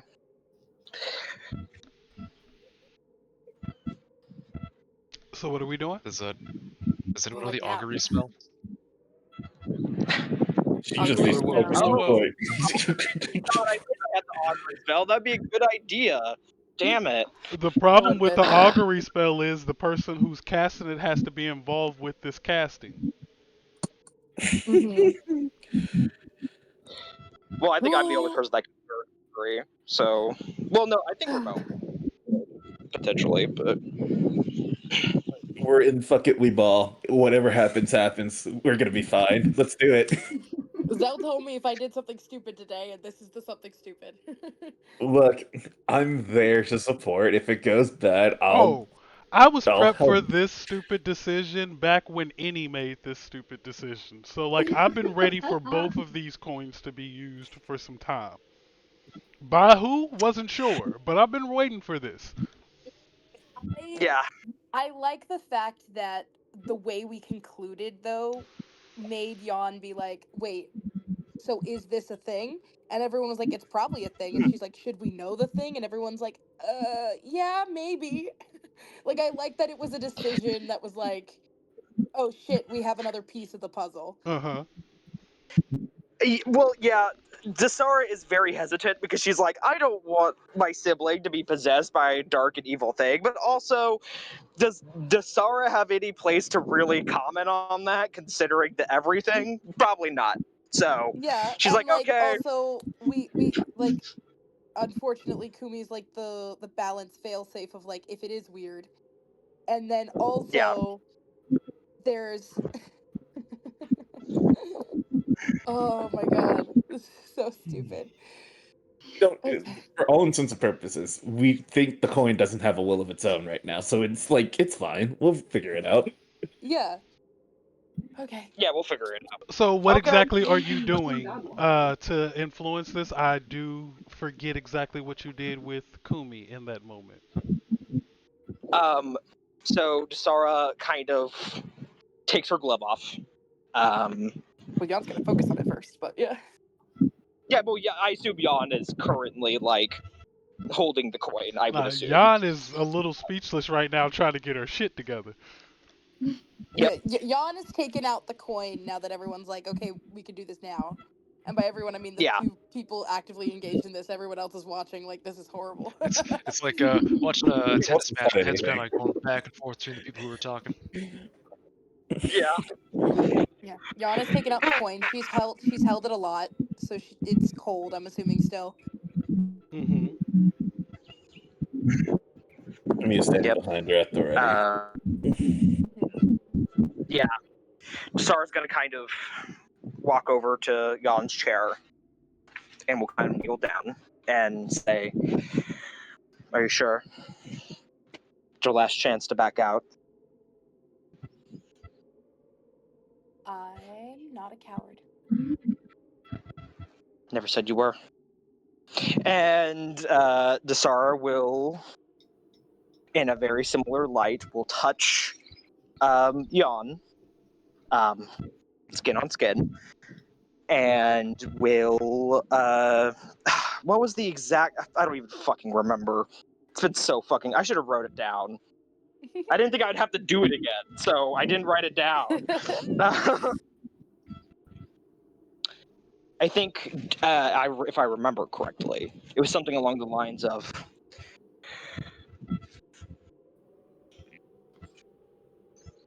show me what you are, Mhm. who you are, not what controls you, but what holds truth to you. And I will spend both of my luck points like I did last time. Do you remember the roll I made you make? You didn't make me make a roll. It was just flat out you spent the luck. Mhm. Yep, I just spent the luck. It happened. Yeah. Beautiful. Yeah, and Kumi got the 2 marks on the back of their hands because of the death touch. Mm-hmm. Same thing is gonna happen to you. Okay.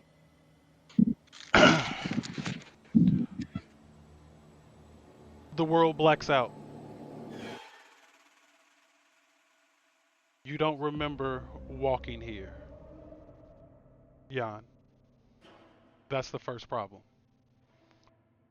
The second is you don't feel lost. There's a path beneath your feet, packed earth, dark and damp, but you don't remember choosing it. You don't remember trees this tall either. They rise like pillars, bark blackened, not burned, but drained. Branches claw upward and never quite touch the sky. There is a sky, technically, but it doesn't behave like one. It's dim, not light, not dusk, just reduced. Like the world turned its brightness down. You stop. You don't know why. Something ahead has already noticed you. You feel that first Not fear, not yet, but attention. The way a room shifts when someone turns their head towards you before you look up. Then the sound comes. It's not a growl or a howl, it's breathing. Low, measured. Too many lungs in sync now. You don't see them at first. Then one steps forward. A wolf. Black, but not just in color. Its fur eats light, matte where it should shine. Its eyes catch what little illumination exists and holds it too long, reflecting something back that isn't quite the same as what was given to it. It watches you. Doesn't advance, doesn't bare its teeth. It simply stands there like it has always been there and you're late. Then another appears. And another. Not rushing, not circling, just arriving. From between the trees, from behind you, from places you could swear were empty a minute ago. Soon there are too many to count without turning your head, and you don't want to turn your head because you realize something. None of them blink. The air changes, it thickens. Not with scent, not with heat, but with presence. Like something just stepped into the room that doesn't belong to rooms.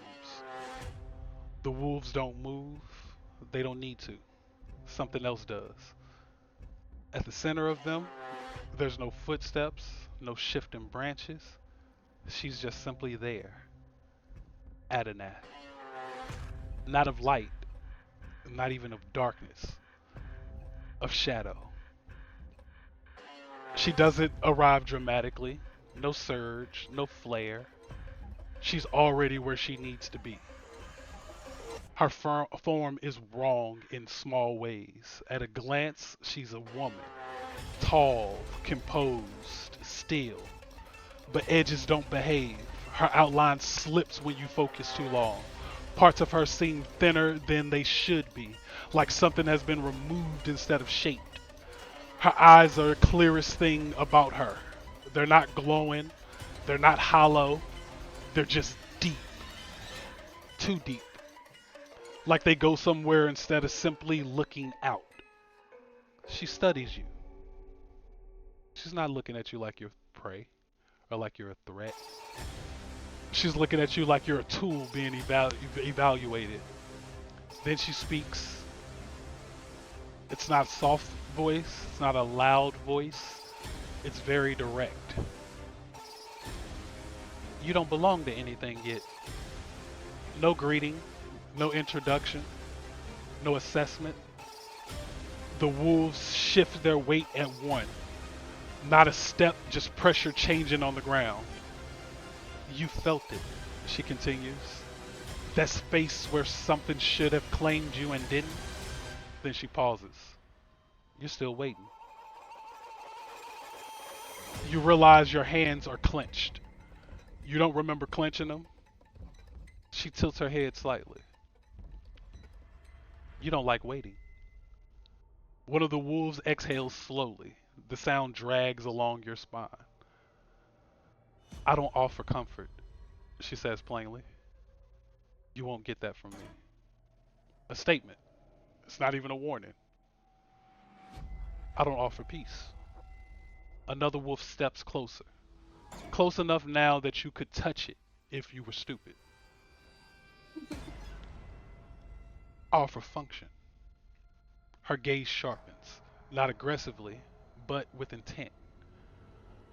I offer direction. She takes a step forward. There's no sound, there's no displacement.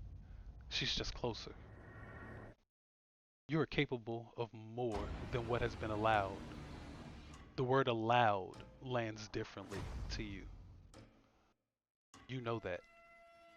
And you do. That's the problem. I don't need you to say it, she adds. Good, because in this moment you probably would. Her hand lifts, Not dramatically, but just enough. The wolves respond, not moving forward, moving outward. A widening circle, giving her space. This isn't submission or obedience, this is something more precise. Alignment. You've seen what happens to people who settle, she says. They shrink into the world. They shrink into what the world can tolerate. Her voice doesn't rise, it doesn't sharpen, but something in it cuts away. I don't tolerate. The trees around you seem taller now, or you feel smaller. Hard to tell between the two. I expand. A wolf brushes past your leg. It's not aggressive, but it's not gentle. It's just contact. You feel it longer than it lasts. If you accept me, she continues, you will not be limited by what by you will not be limited by what others can survive. That's not a phrase like a gift. It's phrased like a consequence. Her eyes don't leave yours.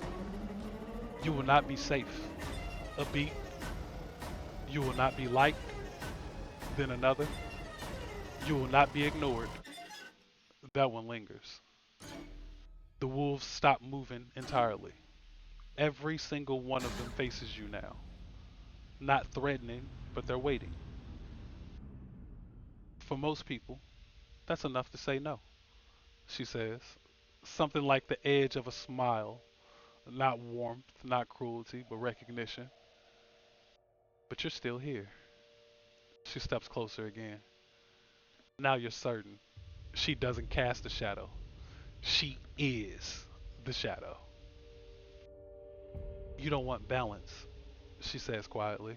You don't want harmony. There's another breath. You want potential. There it is. The word that sticks. Mm-hmm. The wolves lower their heads. Not submissive, but they're focused. You want to see how far it goes. Her hands lower. The air tightens again. I can take you there. No ritual, no contract, no theatrics, just truth. Not slowly, this one's new. Not safely, that one too. Completely. The trees lean inward. It's not a physical lean, but perceptually. Like the space around you is getting smaller and narrowing. You will not be who you are now when it's done. She doesn't soften that, doesn't pretend it's reversible. That version of you ends. Silence.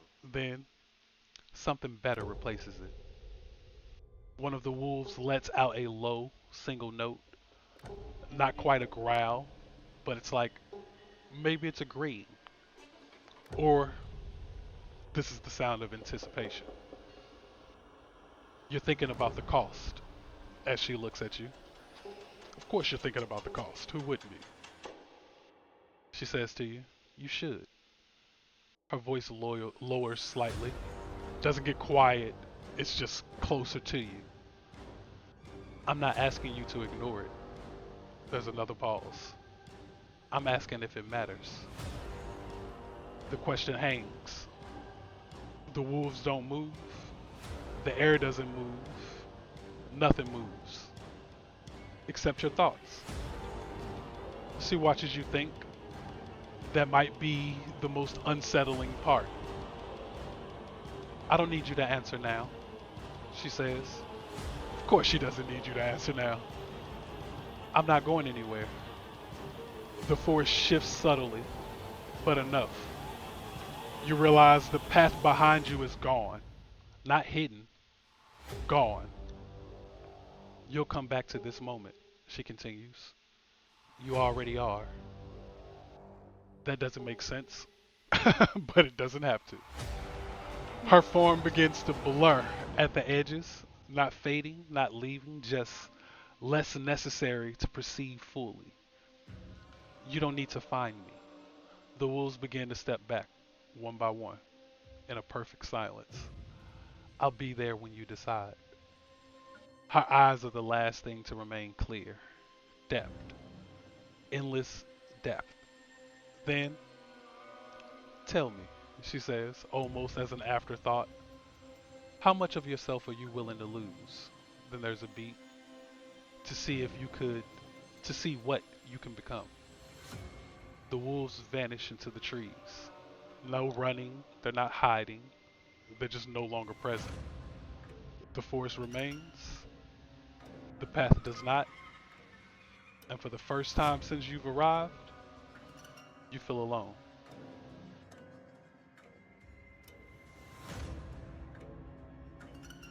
Everyone else sees her standing there, and eyes bleed over into the deepest of black you have ever laid your eyes on. And she's like this, maybe 10 seconds. But to all of you, it seems like the longest 10 seconds you've ever experienced.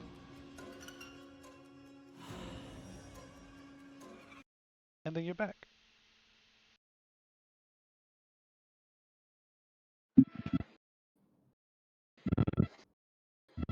Jan, What? are you here with me?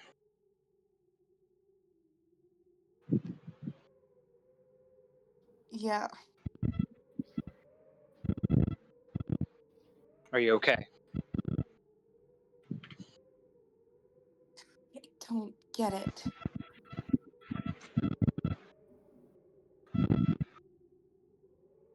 What happened?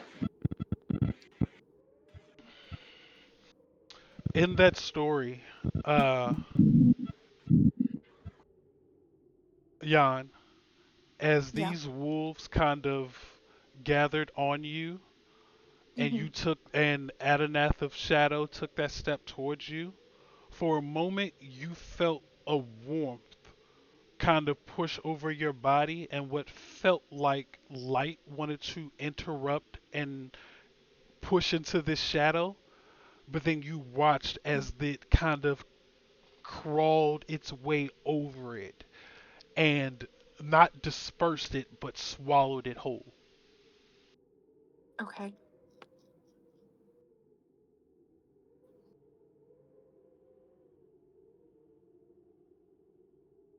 Um, if she looks in her hand, does she still have the coin? Yes. The difference in the coin, though, without a perception check, is it is no longer faded. It is in pristine condition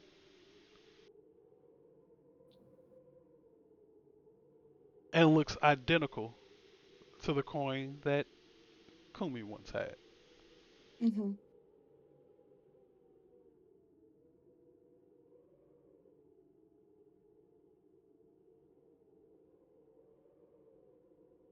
I don't. I don't know. She didn't let me decide.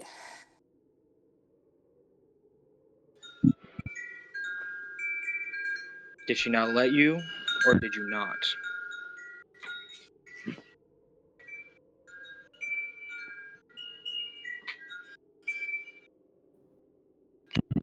She spoke like she knew everything. I couldn't move. Deities tend to do that.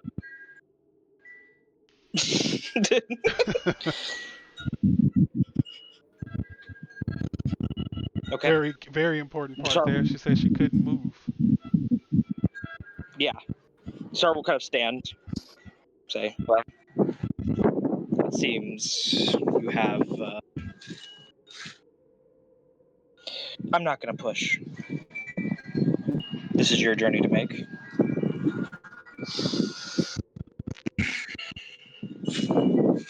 Didn't work. You hear in your head as you say it didn't work a very soft but forceful giggle. And you recognize that voice. Maybe think- for the best then.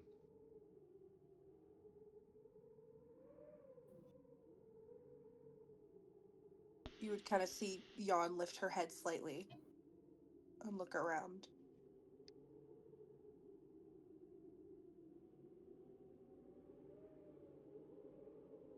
Uh, maybe.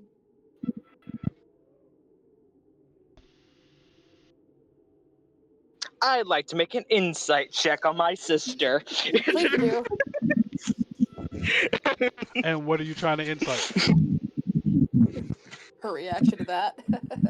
Yeah, What, to them saying just it didn't all of work? that. To them saying it didn't work, or what? uh, What are you her trying to? reaction to hearing the voice. Got you. Yeah. Did you outwardly show it She that you heard notably the like sat voice? up. Got you. Got it. Yeah. Yeah, that feels appropriate. 18. 18. She definitely reacted to something. What is it? Desert says very flatly. I don't know. Different. Kumi, in your head, you'll hear Aadinath of Light say, I, nor will the shadows force you to make a decision in the moment. If she decides, it would be of her own freedom.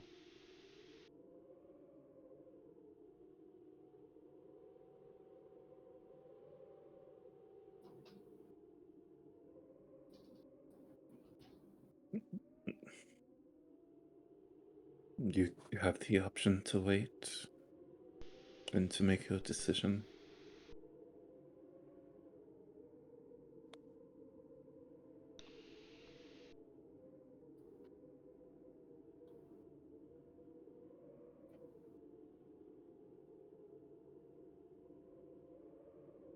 It's your choice.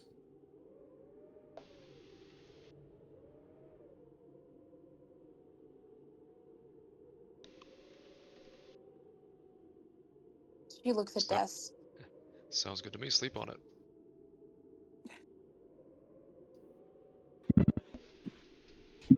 Yes. She looks at Des and she says, "It didn't feel bad,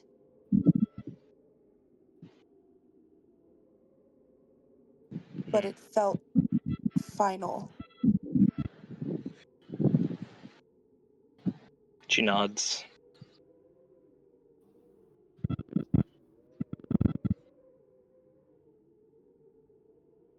Good.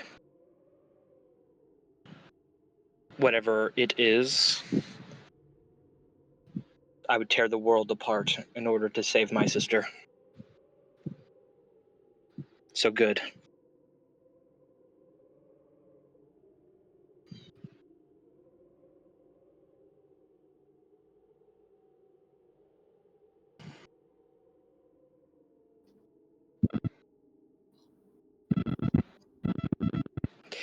I think Desara kind of finally puts her glove back on, looking at the mouth on it, and kind of sighs. Well, that was a lot of answers. Very productive.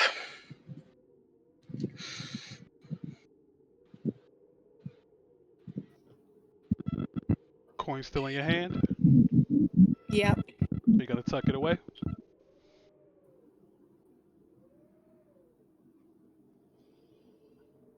I think she looks at it a little longer.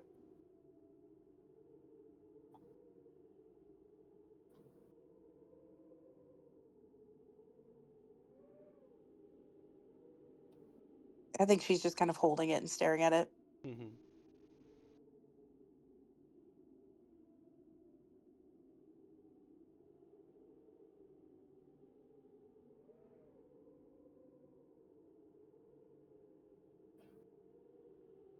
Oh, about that inscription. Yes, you can go to 10. Right. Bo is my guy. I love Bo. I love Bo. I love you, Bucephalus, my beloved. Jan, Yeah. as you stare at the coin, that familiar cold sensation Mm-hmm. gone,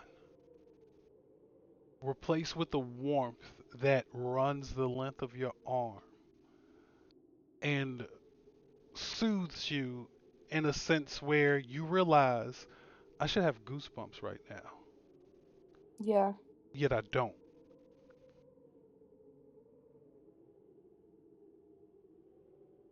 After you stare at the coin for some time and you decide to put it away, your hand wraps around it. And as you bathe it in your shadow Mm-hmm. and move to same gesture as always to pop it into your pocket, you realize you don't feel the weight of it drop.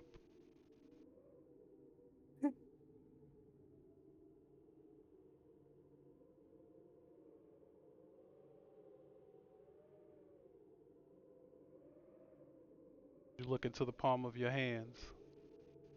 You watch as a tiny bit of shadow itself into your palm and your skin turns to normal.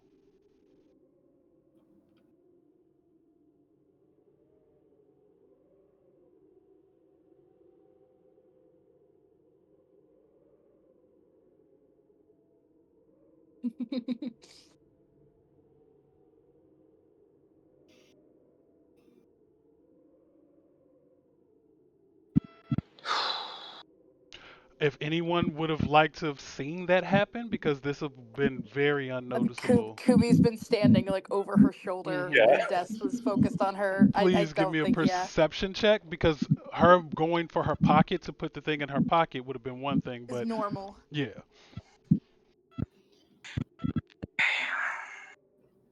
Yeah, I don't think Ramon would have, because I think Ramon would just be focusing on Jan's face to hmm see just kind of what mind space she's in right now. Mm-hmm. Well, that's a dangerous question, Ramon.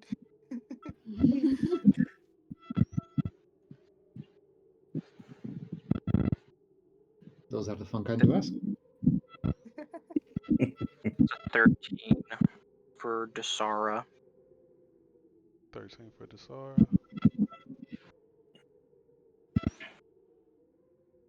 14 for Kumi. You all see her move and put the coin into her pocket. Kumi, because of your positioning, you see something on her hand for a moment, but when you try to focus, it's gone. Mm.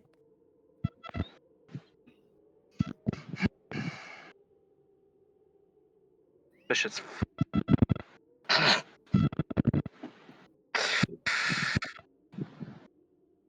If you want to share a bit about your mind space, that was a 21 insight.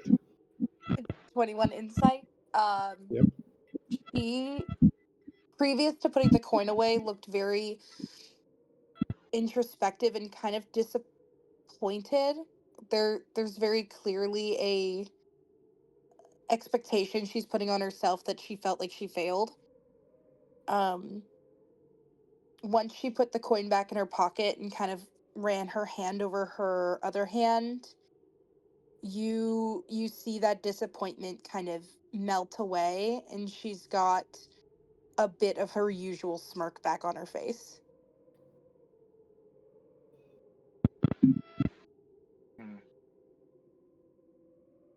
That is a sister, if I've ever heard one.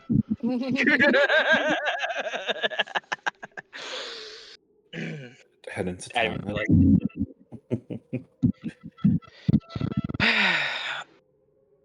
I should probably handle things here if anyone wishes to keep me company. I can handle it alone if need be.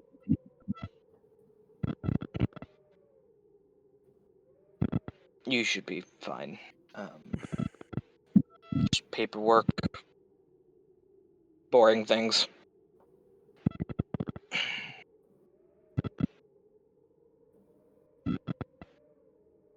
Can I ask you for a ride into town, Ramon? The boat is yours.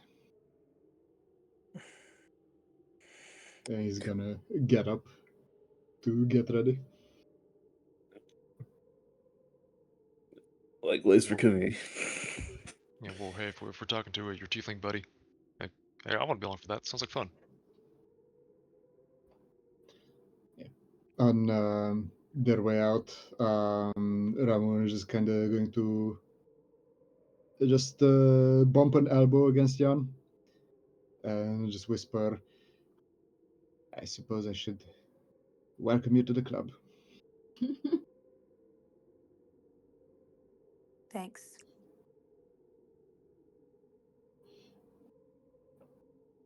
And he's gonna walk on out. So who all is going to see this tiefling friend? It's Kumi, Bucephalus, and Ramon. Yeah, Ramon will don't tag along. And Alexander. And Don't ever Alexander. forget Alexander. That'll be the make or break right there. Got it. So Anak, Dasara, and Jan are staying behind. Does it seem like I would get the vibe that these sisters want to talk privately about Not- all of this? Not on my Not- end, but No, I don't think. I think Dasara and Jan are come to an understanding of. I think they both know that Jan needs to make up her mind. I don't think Dasara is interested in talking about it because she said what she needs to say. Okay. So are you going with Kumi to meet the tiefling?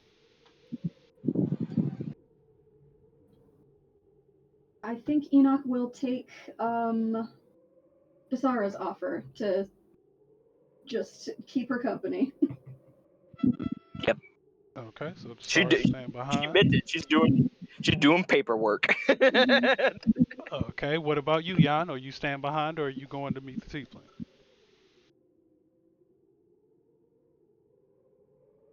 it's hard when you don't have a traditional party that does things together.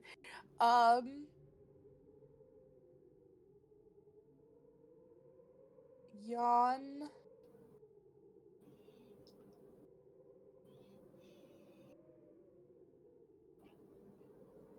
Jan will take the boat with them into the town center,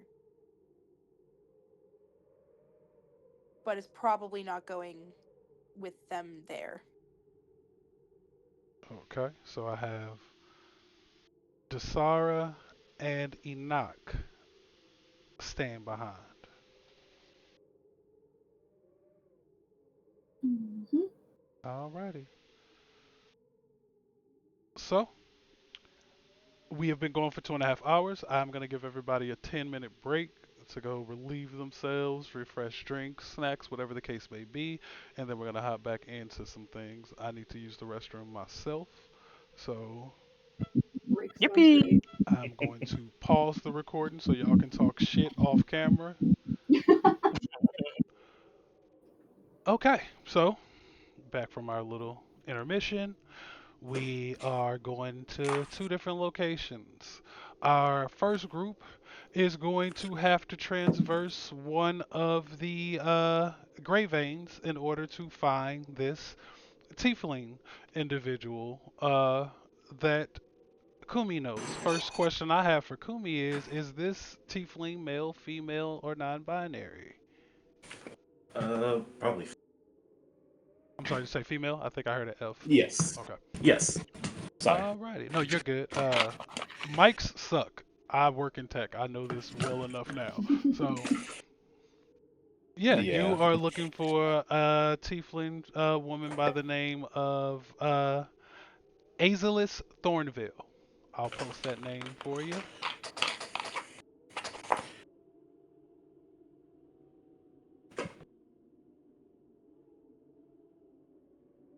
I love that after some time, I feel like all of y'all have ignored the ever present wind that's in the background.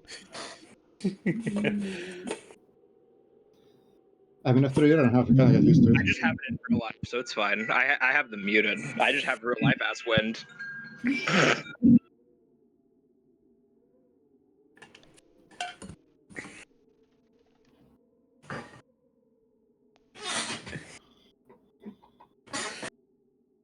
Okay, so we'll start with the group going through the main vein to find Azelus. Um, you give directions to Ramon to tell him where you're headed. He knows the city probably better than everyone in this party and is able to navigate the best course along the Arendelle River to drop you all so that you can get to her. This route is treacherous, so I need a survival check, please, Ramon. With advantage because of you know. I didn't need the advantage, but thank you anyway. That is going to be a 25. See if you can get a natural 20. Nah, my second roll was lower. That's why I Okay. said that. 25. Yeah, along with your aid, you are able to navigate these very dark, unsettling areas. For my three others that are aboard the ship, you never feel comfortable. You have a sense of unease about you the entire time. The mist is uncharacteristically cold, but then it'll heat up in certain places as if it's trying to smother you, or you're in a sauna, is the best way I can put it, but then it'll drop in temperature almost immediately as if it's trying to peel away layers of skin.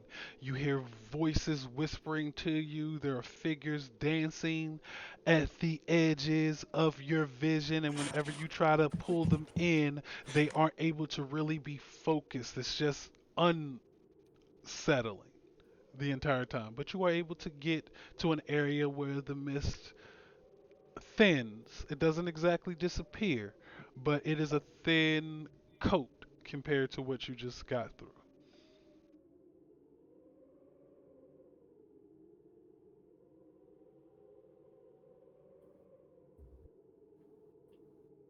Let's see. Yeah, Delightful this trip is as ever. all. Huh? What'd you Yeah, say, sorry? delightful trip as ever. Hmm. Yeah, this is all news to Ramon. He's super used to this shit.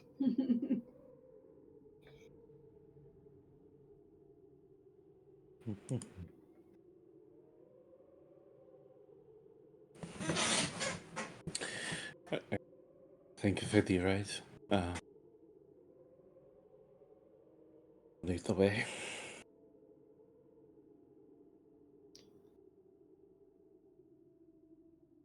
And who do you have I'm gonna leading the go. way? I'm sorry. Kamiya's. Alrighty. Yeah, you Kumi, you start to walk through this area of what's now being dubbed the Gray Vein towards an old establishment in the area. You're not going there precisely, but it's near the Stupid Virgin. Um, as you head in that direction, you see this tavern, and even in the midst of everything that's going on, it is loaded with clientele. You go about three doors down and walk into a very unremarkable, unnoticeable building, and The moment you open the door, you can hear the music and smell the alcohol, smell the smoke, and the four of you walk into the hole in the wall. I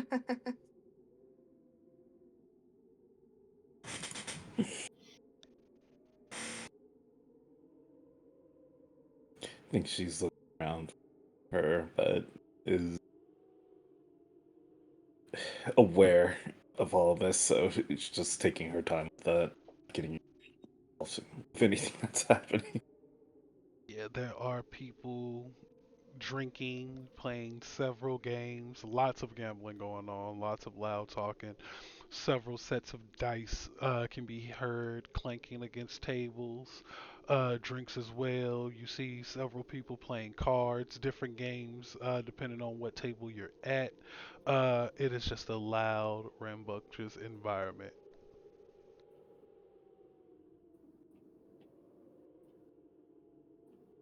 This is not what I expected. I expected maybe a guard post or a barrack or something. This is a lot more fun.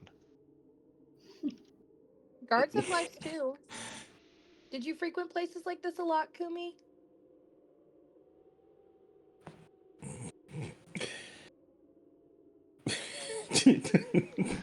No comment.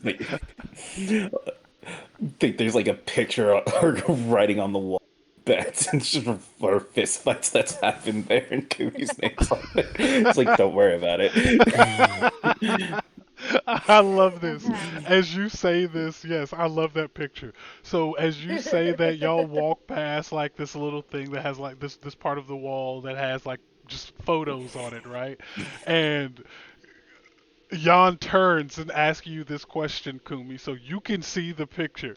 She can't as you're answering this.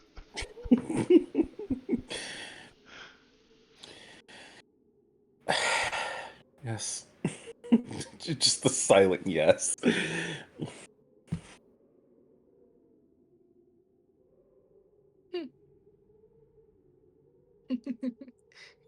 Just just go look around. Ramon's gonna shrink to the back of the party and just try and keep himself as unnoticeable as possible. Yeah. Hell yeah, and if you want to hide behind Bucephalus, that is probably the easiest way to go invisible at this moment. Everyone's too busy looking at me. Yeah, Kumi, please describe your tiefling friend. I think a blue skinned tiefling, with hooves and turned back horns, but wearing, I guess, more commoners' clothes, but someone that looks to have been ripped or is still ripped in the most and has seen their fair share of fights. But yeah.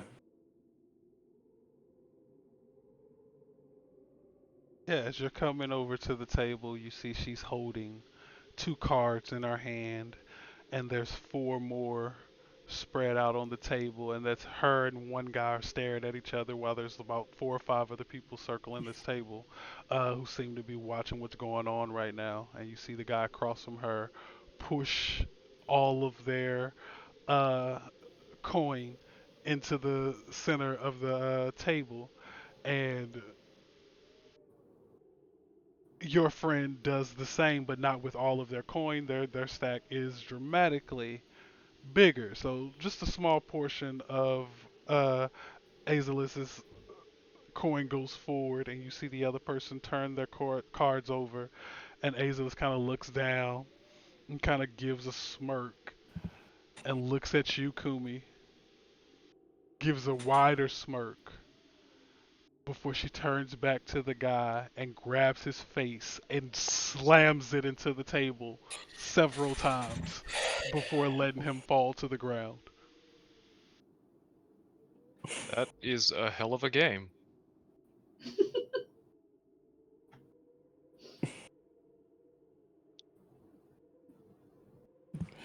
before she flips over her cards and you all get close enough to hear, if you're gonna fucking switch out the cards, make sure that I don't also have the King of Spades, you dumb shit.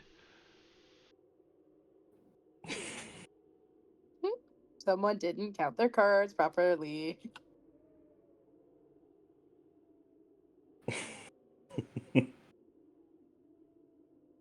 Kumi, please, one moment, please. And she'll look at some of the other people at the table, and you'll see two of them get up and just like pick the guy up from where he was and kind of just throw him off to the side. Oh, please, have a seat. And she sees the others of you, and she'll snap her fingers, and you'll see enough seats are cleared for all of you to have a seat. Okay.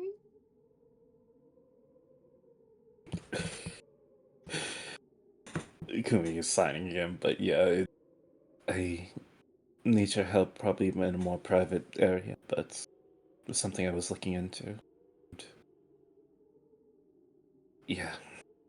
Kind of lowers their eyes and signs back. What does it have to deal with?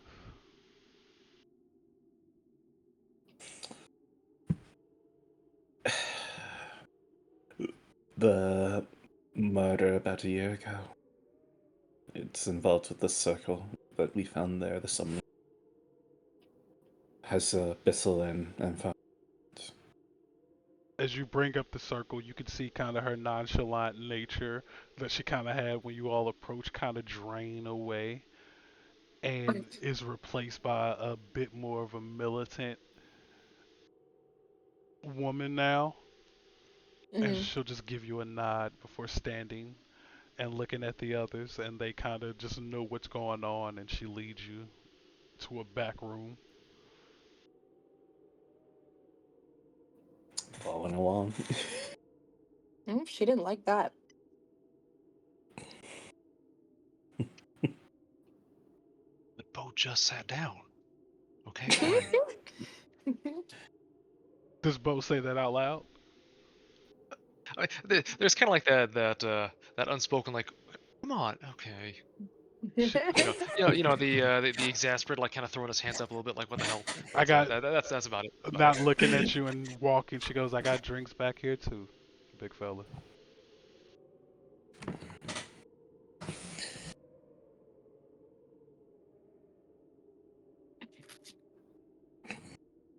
She allows the four of you back into a more secluded office space slash study with books from ceiling to floor across two walls. She closes the door, and the same effect as when you all walk into the building, you hear the loud music and voices just suddenly seal off. Mm-hmm. I do apologize as she looks to the three of you whom she doesn't know, and back to Kumi. I assume since you brought them here, of all places, I can trust them. Yes, they were helping me with this earlier, but when it first happened, so we've just been sticking together. She looks between the three of you. Azel is Thornville, but my friends call me AZ. And holds out a giant tiefling hand to all of you.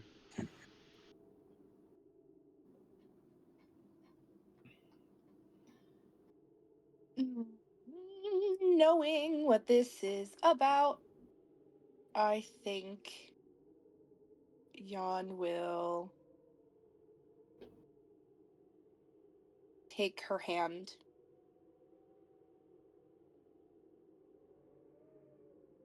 Yeah, and say, Jan Arkham.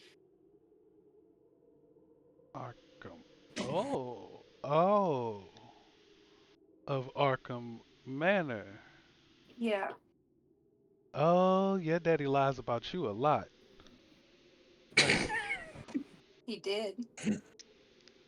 nice to meet you.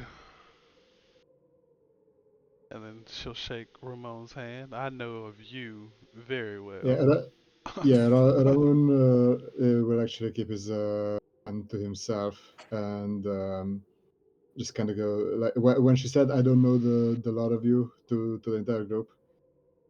He was going to go. You know me already. You just don't know that you know me, and that would probably tip her off. I love that. Then turns to Bucephalus. Now, it ain't very often I feel small. And this woman is every bit of about 6'3" and ripped and kind Bows of, away from table, just so you know. yeah, kind of tilts her head up at Bucephalus in that moment. Damn, did he write it and I miss it? Yep, Yeah, it's in the table chat. chat. Table chat, the one I didn't have open. Gotcha. So, Yeah, it's fine. yeah. Uh, Just she'll say look she back. starts flirting with Bo. Oh yeah, we'll make him feel super uncomfortable about it when he comes back. Um, yeah, she'll look to you. So she'll both He's sign. back. Got it. Yep, Bo back. I'm back. Okay. I, Uh, all I hear is, "Oh, we'll make him super uncomfortable when he comes back." I'm like, "Ah, great. What did I do?" nothing. I was just gonna completely lie, like an interaction happened that wasn't gonna happen at all. Uh, no. Az kind of looks at you, and this is a big woman. She's about 6'3", and kind of tilts her head back at you. And what is your name?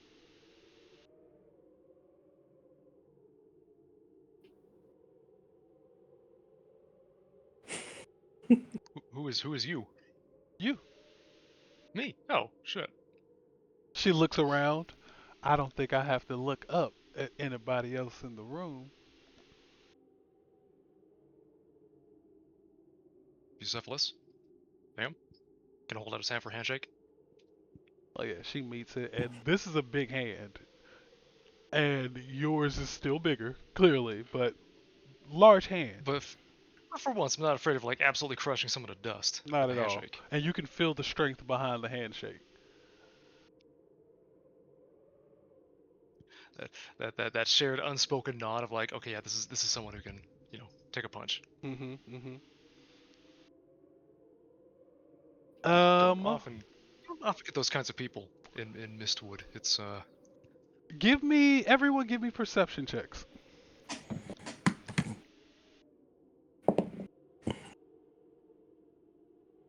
hell yeah, 91 plus 2 for 3. 15. 19. 19, perfect. Ramon, you see as she kind of shakes Bo's hand, and I'm assuming you're the type whose eyes are always scanning. Oh yeah.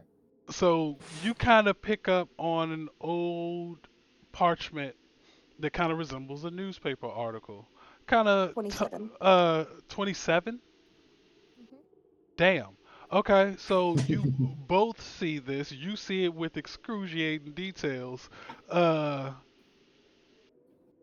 Jan, this cutout sort of framed article of sorts, and you see it's about the Giant of Mistwood, still undefeated, Uh,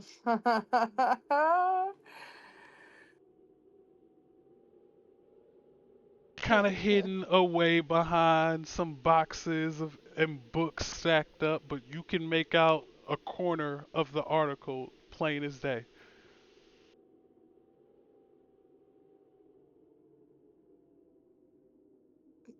Jan's that bitch.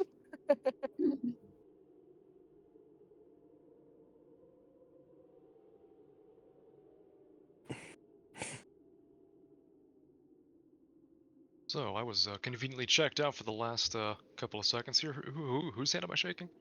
You were Az, shaking. the Az tiefling. is her nickname, but uh, Azalis, but she goes Oh, by Az, so she introduced herself to everybody. Of course, you would miss the article she has of you hanging up on her wall. I'm But distracted. yeah, three of them noticed it. Two of them got a lot of detail. One of them could practically read the entirety of the article from where they're Mhm. standing. I know her type. I'm not surprised. Yeah. Jan is just of the mentality of like looking at Bo and being like, I think you got a fan. I think she wants to kick your ass flirtatiously. I think you have a fan. I mean this in the nicest way possible, but I really want to kick your ass.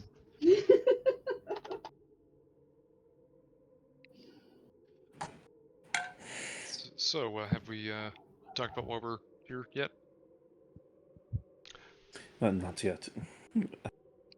AZ is both talking and signing at the same time. We have not, but I assume when you mention, and correct me if I'm wrong, infernal binding circles, and did you say illicit magic? Yes.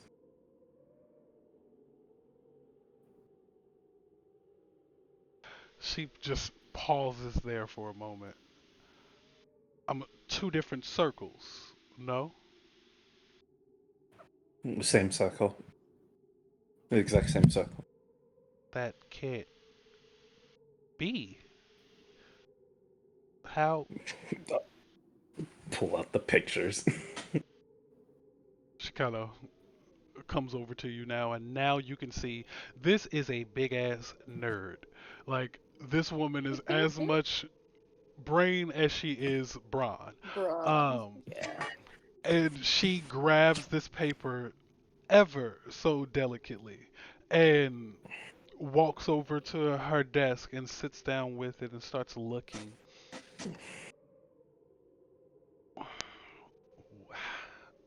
I can't make out the. I'm assuming this may be abyssal portion. Uh, yes. Lady Arkham already handed that portion for us. Okay. But this is an. This is an old infernal script here. Hmm.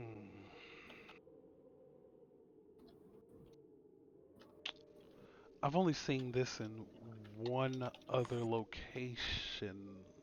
I think, and she'll get up and wander over to a bookshelf and kind of thumb through a couple of and pull one off finally, flick through some pages, shake her head and kind of jam it back up and grab the one next to it, nod and come back.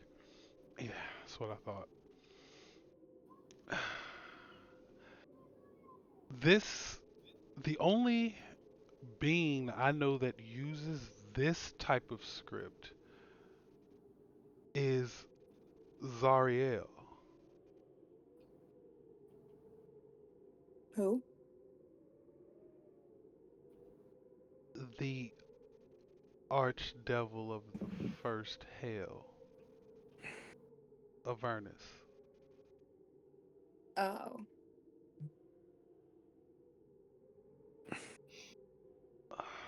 But it seems to be, and she looks at the script again, it seems to do the reverse, and she'll kind of flip the book around and show you what she's looking at, which is a circle, and what your circle looks like. And she'll run her fingers along both of the circles, and she'll say, it looks to be yours reverses this one, as if it unbinds something. And I assume the illicit nature is to reforge it. To bind it to the body and the mind of some. Hmm. Okay. So I'm not the greatest of Diabolists. I'm still learning. However, The circle I'm showing you now, this is part of creating soul coins. What it looks like your circle does is unbind the soul coin and then somehow rebind its contents to something else. What's a soul coin? The coins that we had. It's exactly what you would think the two together would be. It's the soul of a mortal forged into a coin. It's a Only process. immortal. Only a mortal, typically a mortal. There's like everything. There's rumors and blah blah blah about more powerful beings being shaped into one, but it's not possible. And if it is possible, Zariel has that shit locked up somewhere tight in Avernus. But it takes a mortal soul and it binds it to infernal metal. And it's high currency in Avernus. It's high currency with anyone affiliated with any sort of infernal. And hell, me. This thing here would give me generational wealth.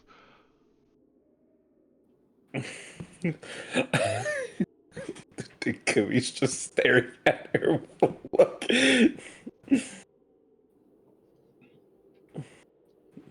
Why would someone be want to unbind a soul coin to rebind it to themselves?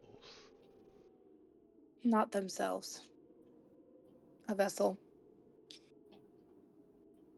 Is this some sort of twisted reincarnation of sorts, maybe? No, it's separating the mind and body and placing something, a mortal soul into a god's body. Placing a mortal soul into a god's body? If what I surmise is correct, yes. She looks at the circle again. Apotheosis in a jar. I guess if anything, if a god I were know big to. words. Shut up. Apotheosis. I guess if a god were to use this, it would eliminate the need for consent.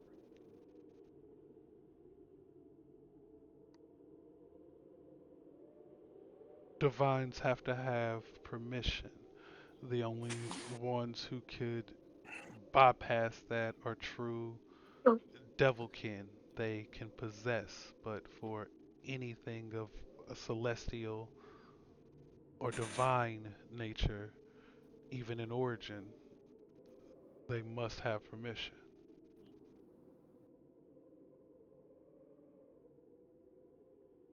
If a god were to use something like this, and if a god's using this, why the fuck do you all have your hands on it? I I need to get the pictures from the fucking evidence locker. Oh, that's gonna because I I. doubt this. Who would have gotten this? So she kind of looks around again just out of habit. I stole this book from Avernus.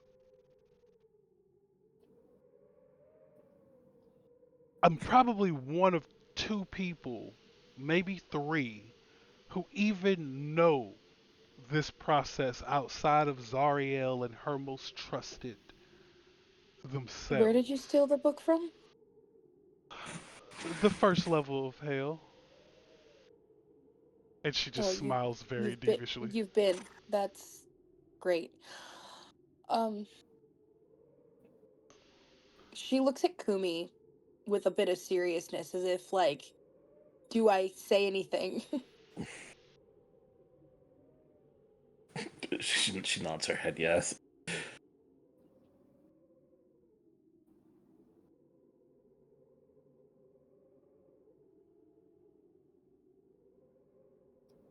um, my family.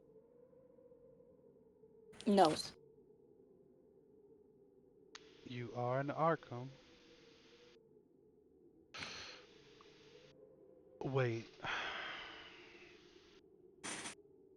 So, and she turns around again and like starts scrounging through her own personal dresser, like drawer by her desk, and pulls out a handwritten book and starts thumbing through.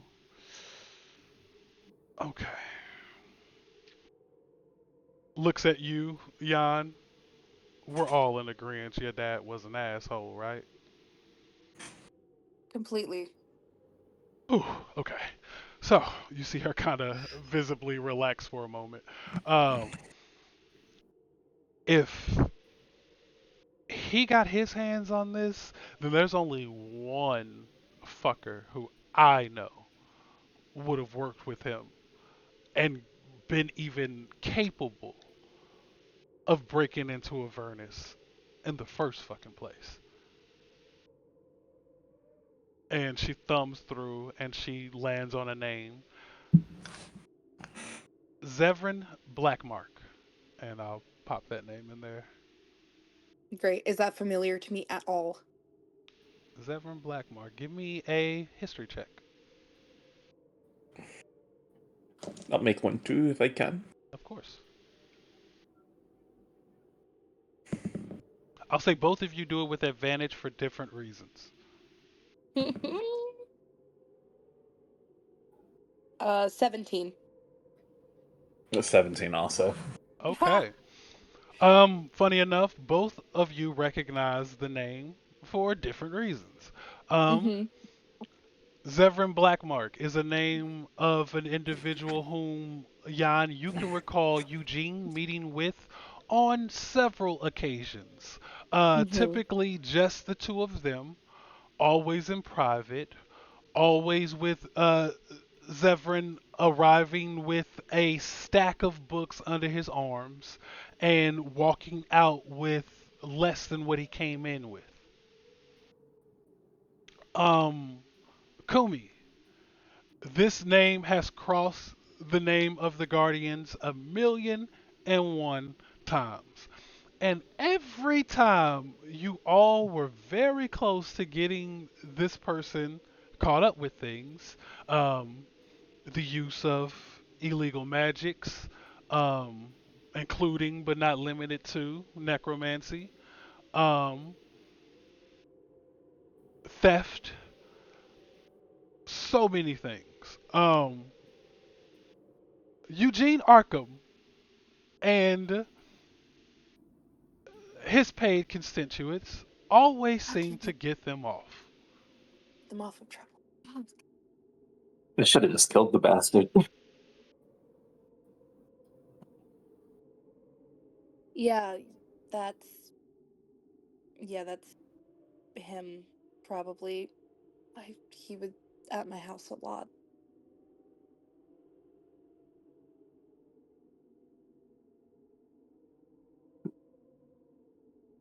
That puts a lot into perspective, yes.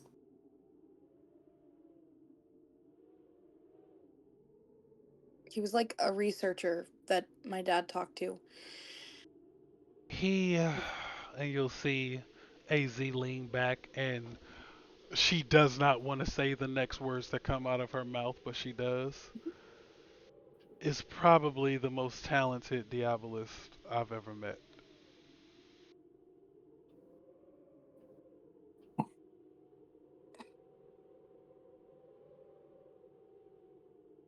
He can penetrate 7 of the 9 layers of hell undetected.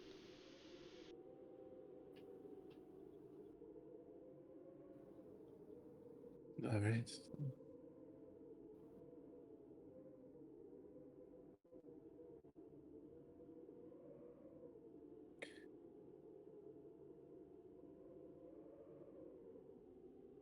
Bo, do you have Alexander with you? Oh, Alexander's always around somewhere. You would have known that, like, when Alexander walked in, she would have went over to, like, the area where the drinks were, and she would have poured you a drink because she told you there's drinks in there. But she would have reached into like one of my modified refrigerators, which basically is nothing more than a box that has magic on it that allows meat to be stored in it. She'll Just reach. observing. She'll reach in and grab a thick layer of rabbit and just toss it over to Alexander. Oh hell yeah!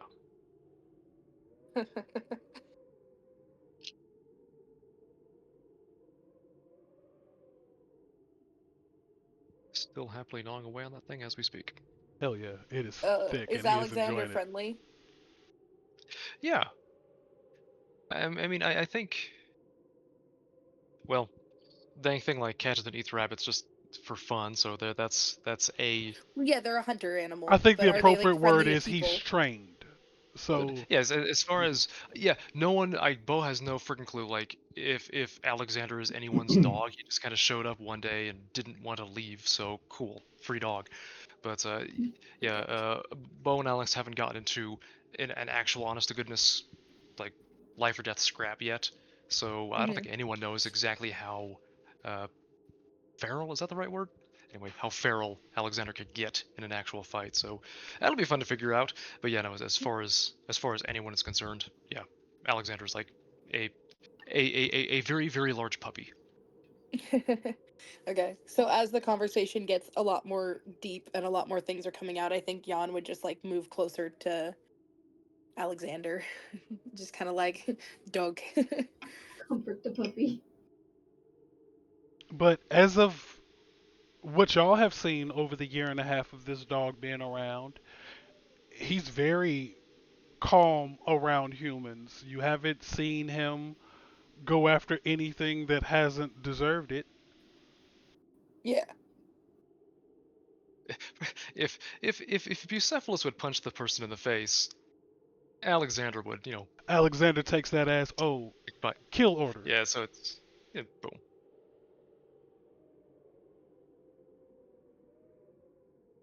Very Yeah. similar energies between these two. Oh Hmm. yes, he is you in dog form, 100%. Like you could Except I see, don't. Except I don't eat raw rabbit. hmm except that. Uh, like when Bucephalus is asking questions, you'll see him doing the dog head turn. He didn't used to do it before, but like now that Alexander's here, he started doing that, and like he keeps catching himself. Love it.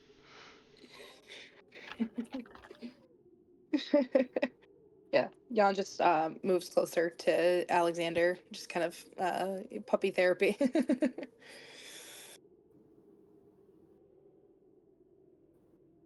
And probably try to see about getting the pictures from the evidence locker from before.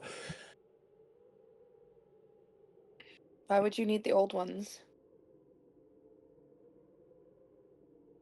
I can repair the circle under your house, but I would also probably need the information if we're going to get any further, where they overlap fully and where they're different.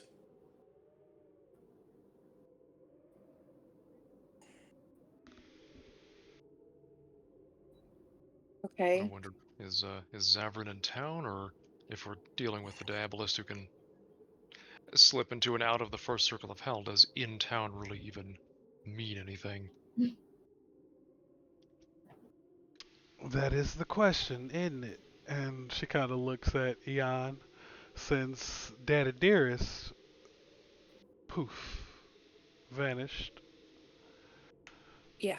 I haven't heard much from Zevran or a lot of the folks who were associated with the likes of him. I couldn't put out feelers to see if anybody has come across some rumors, but since I personally have no need for his services, I don't Who tend to else? bother him. Who else was associated? With Eugene, Or your acquaintance? Oh, there's a small association of other tieflings like myself who are Diabolists in the making or just love to study the art. They call themselves the Shadows. I'm sure if you knock around, it ain't gonna be too hard to find someone who's seen them pop up even in the Shadows. light. Their names are not. She looks at them.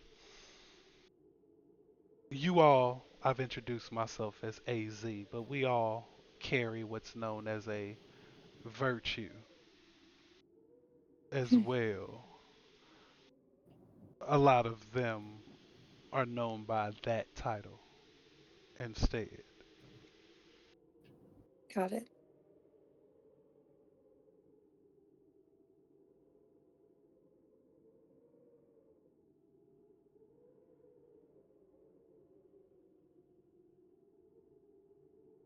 If you can put feelers out and get in contact with them. I will. I will say the only one who I know has popped up on my radar several times is a young fella, Tieflin. Goes by Risk.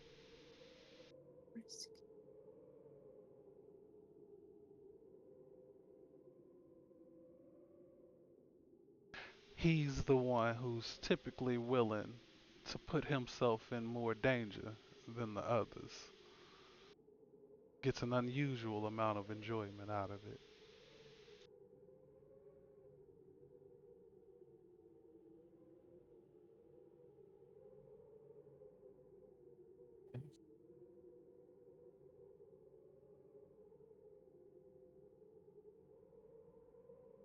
Have to find them. There are four in total. The other three, I'll have to do a little digging to figure out their virtues. But give me some time. Just stay careful. If only that was my virtue. Hmm. Is it too personal of a question to ask what that is? She looks at you. For you, not at all. Unity. Hmm.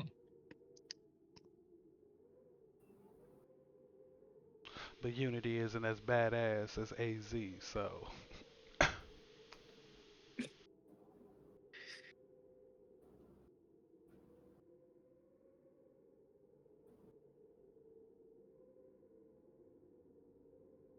Is there anything else I can help you all with? Or if you. Could I maybe have a copy of this? She'll point at your circle. Go hand it over. She'll move her hands a bit, and you'll see a green quill lift off the table and start copying the circle on an empty piece of parchment next to it. You think a tiny summoning circle summons a tiny demon? Or does it not work that way? Well, size does matter. My God, this woman. I think Yon actually chuckles under her breath slightly, like just that one guffaw. Just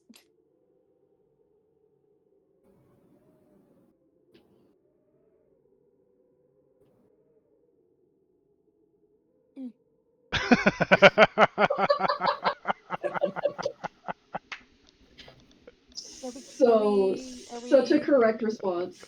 are we good? Are we done here? Are we? If there's no more questions for me, I have a little work to be done, and she'll kind of stretch. Good, I was getting kind of bored of the games out there.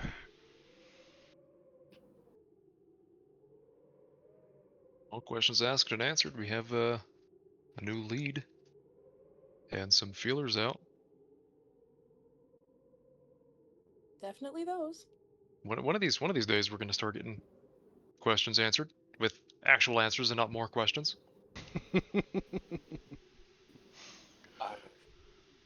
I'm gonna try to get the documentation from the guard station, so I will be back.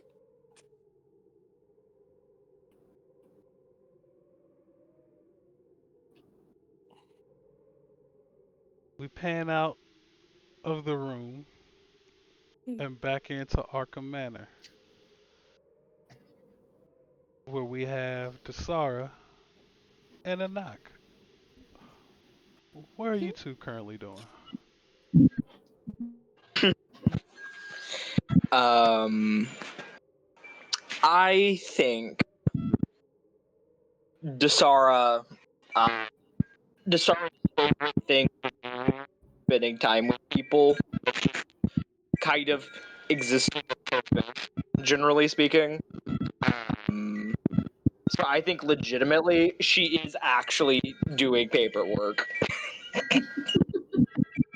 She is doing, she's like crunching numbers on like food, water, and she's kind of just taking inventory of what she's got and what and um, that sort of vibe. Kind of just very much between like muttering under her breath and things. But she doesn't really bring up conversation to her. But is there if Enoch wishes to stick in their practice?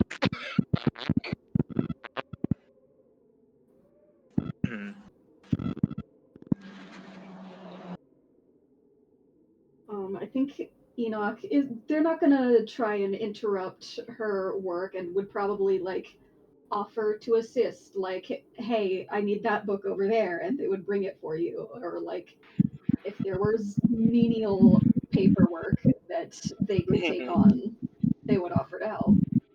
Yeah. I think Sora has a very nasty and time-consuming habit of making copies of um, because unfortunately you don't make a copy of everything you do, even if it's smart. It just takes up too much time. You know, you don't have a thing like a copy button. Um, but she does it anyway. If Enoch wants to take on that burden, Desar will gladly hand it over. You know, it just feels right to have the person raised in a monastery just copying texts. Yeah, I thought that too. I didn't say anything, but I was like, yeah, that kind of checks out, honestly. But yeah. Beautiful.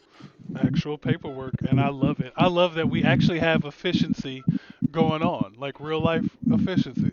Um, yeah, so you all work on whatever you feel is the most necessary thing to take care of. I'm assuming the other group is heading towards the station. Sounds like it. Alrighty. So, Yes, well. something happens to both groups simultaneously. Oh, Dasara and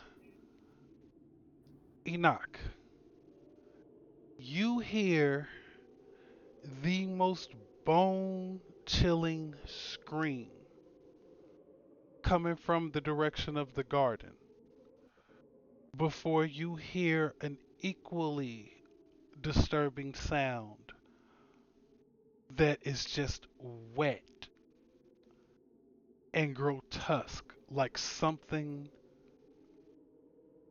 large burst. And immediately the screaming is ended,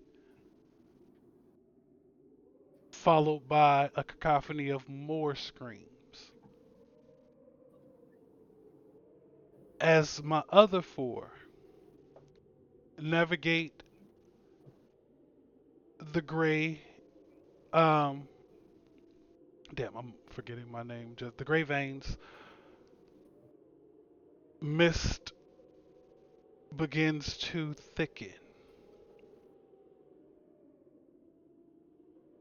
Give me perception checks, the four of you. See if I can get more than one this time. Hmm. I can. That's a 3. Yay! 3 plus 2, 5.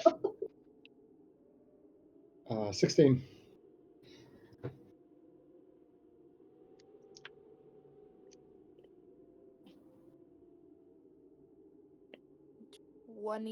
$22.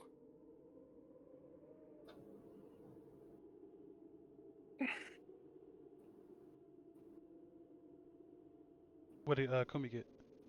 Oh, I said 5. I All right, probably yeah, didn't pick my up. bad. No, it was two fives, so I think it was Yeah, 2 5s. yep. So that's why I missed it. Um,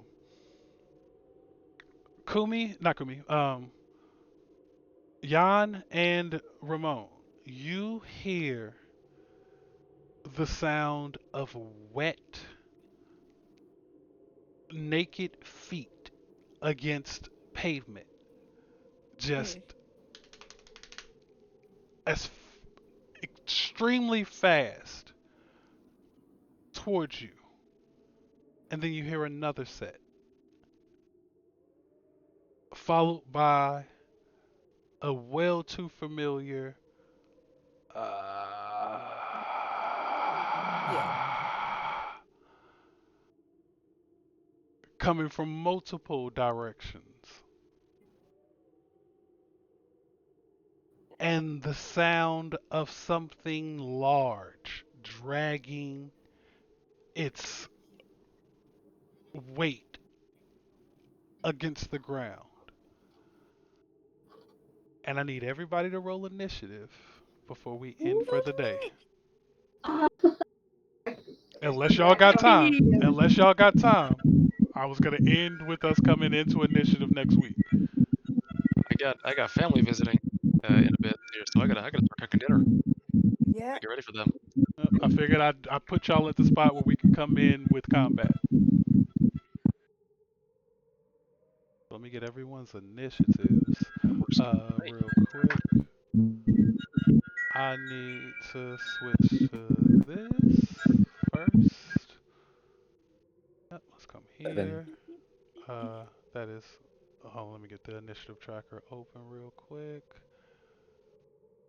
Let's clear this bullshit. Thank you.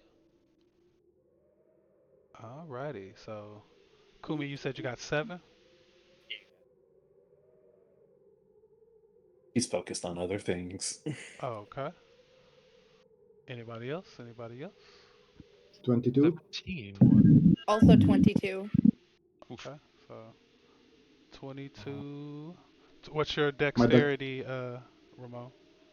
mine's a +2. Mine's +3. Alrighty.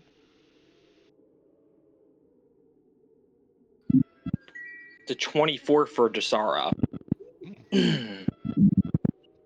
Alert is a good feat.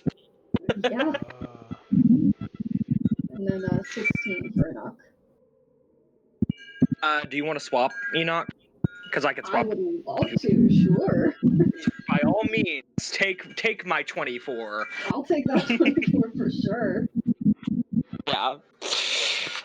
I think technically anybody in initiative, but swap with anybody else for.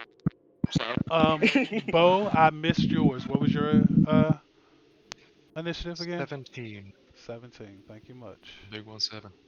Yeah, 5 on the perception, but 17 on the initiative. So it kind of tells you where Bucephalus's priorities are. He doesn't hear the zombies, but the second he like sees one, like the hairs on the back of his neck stand up, just like boom, ready to punch. Beautiful. And we're gonna go back and forth on the maps because everybody's just gonna go on that initiative order like that. So I'm gonna roll all of the monsters next week before we start. But I got all of y'all's rolls on my turn order. 2 battle maps already prepped. All my tokens dropped. and marked.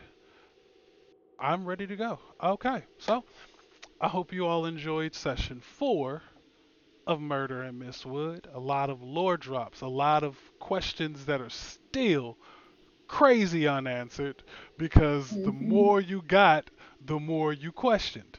And I fucking love it, but you did get a very powerful piece of information about those circles. I'm very curious about what y'all think about that thus far. The fact that Aadinath of Shadows has made their long awaited debut. White rabbits versus black wolves. Let's see what happens. God.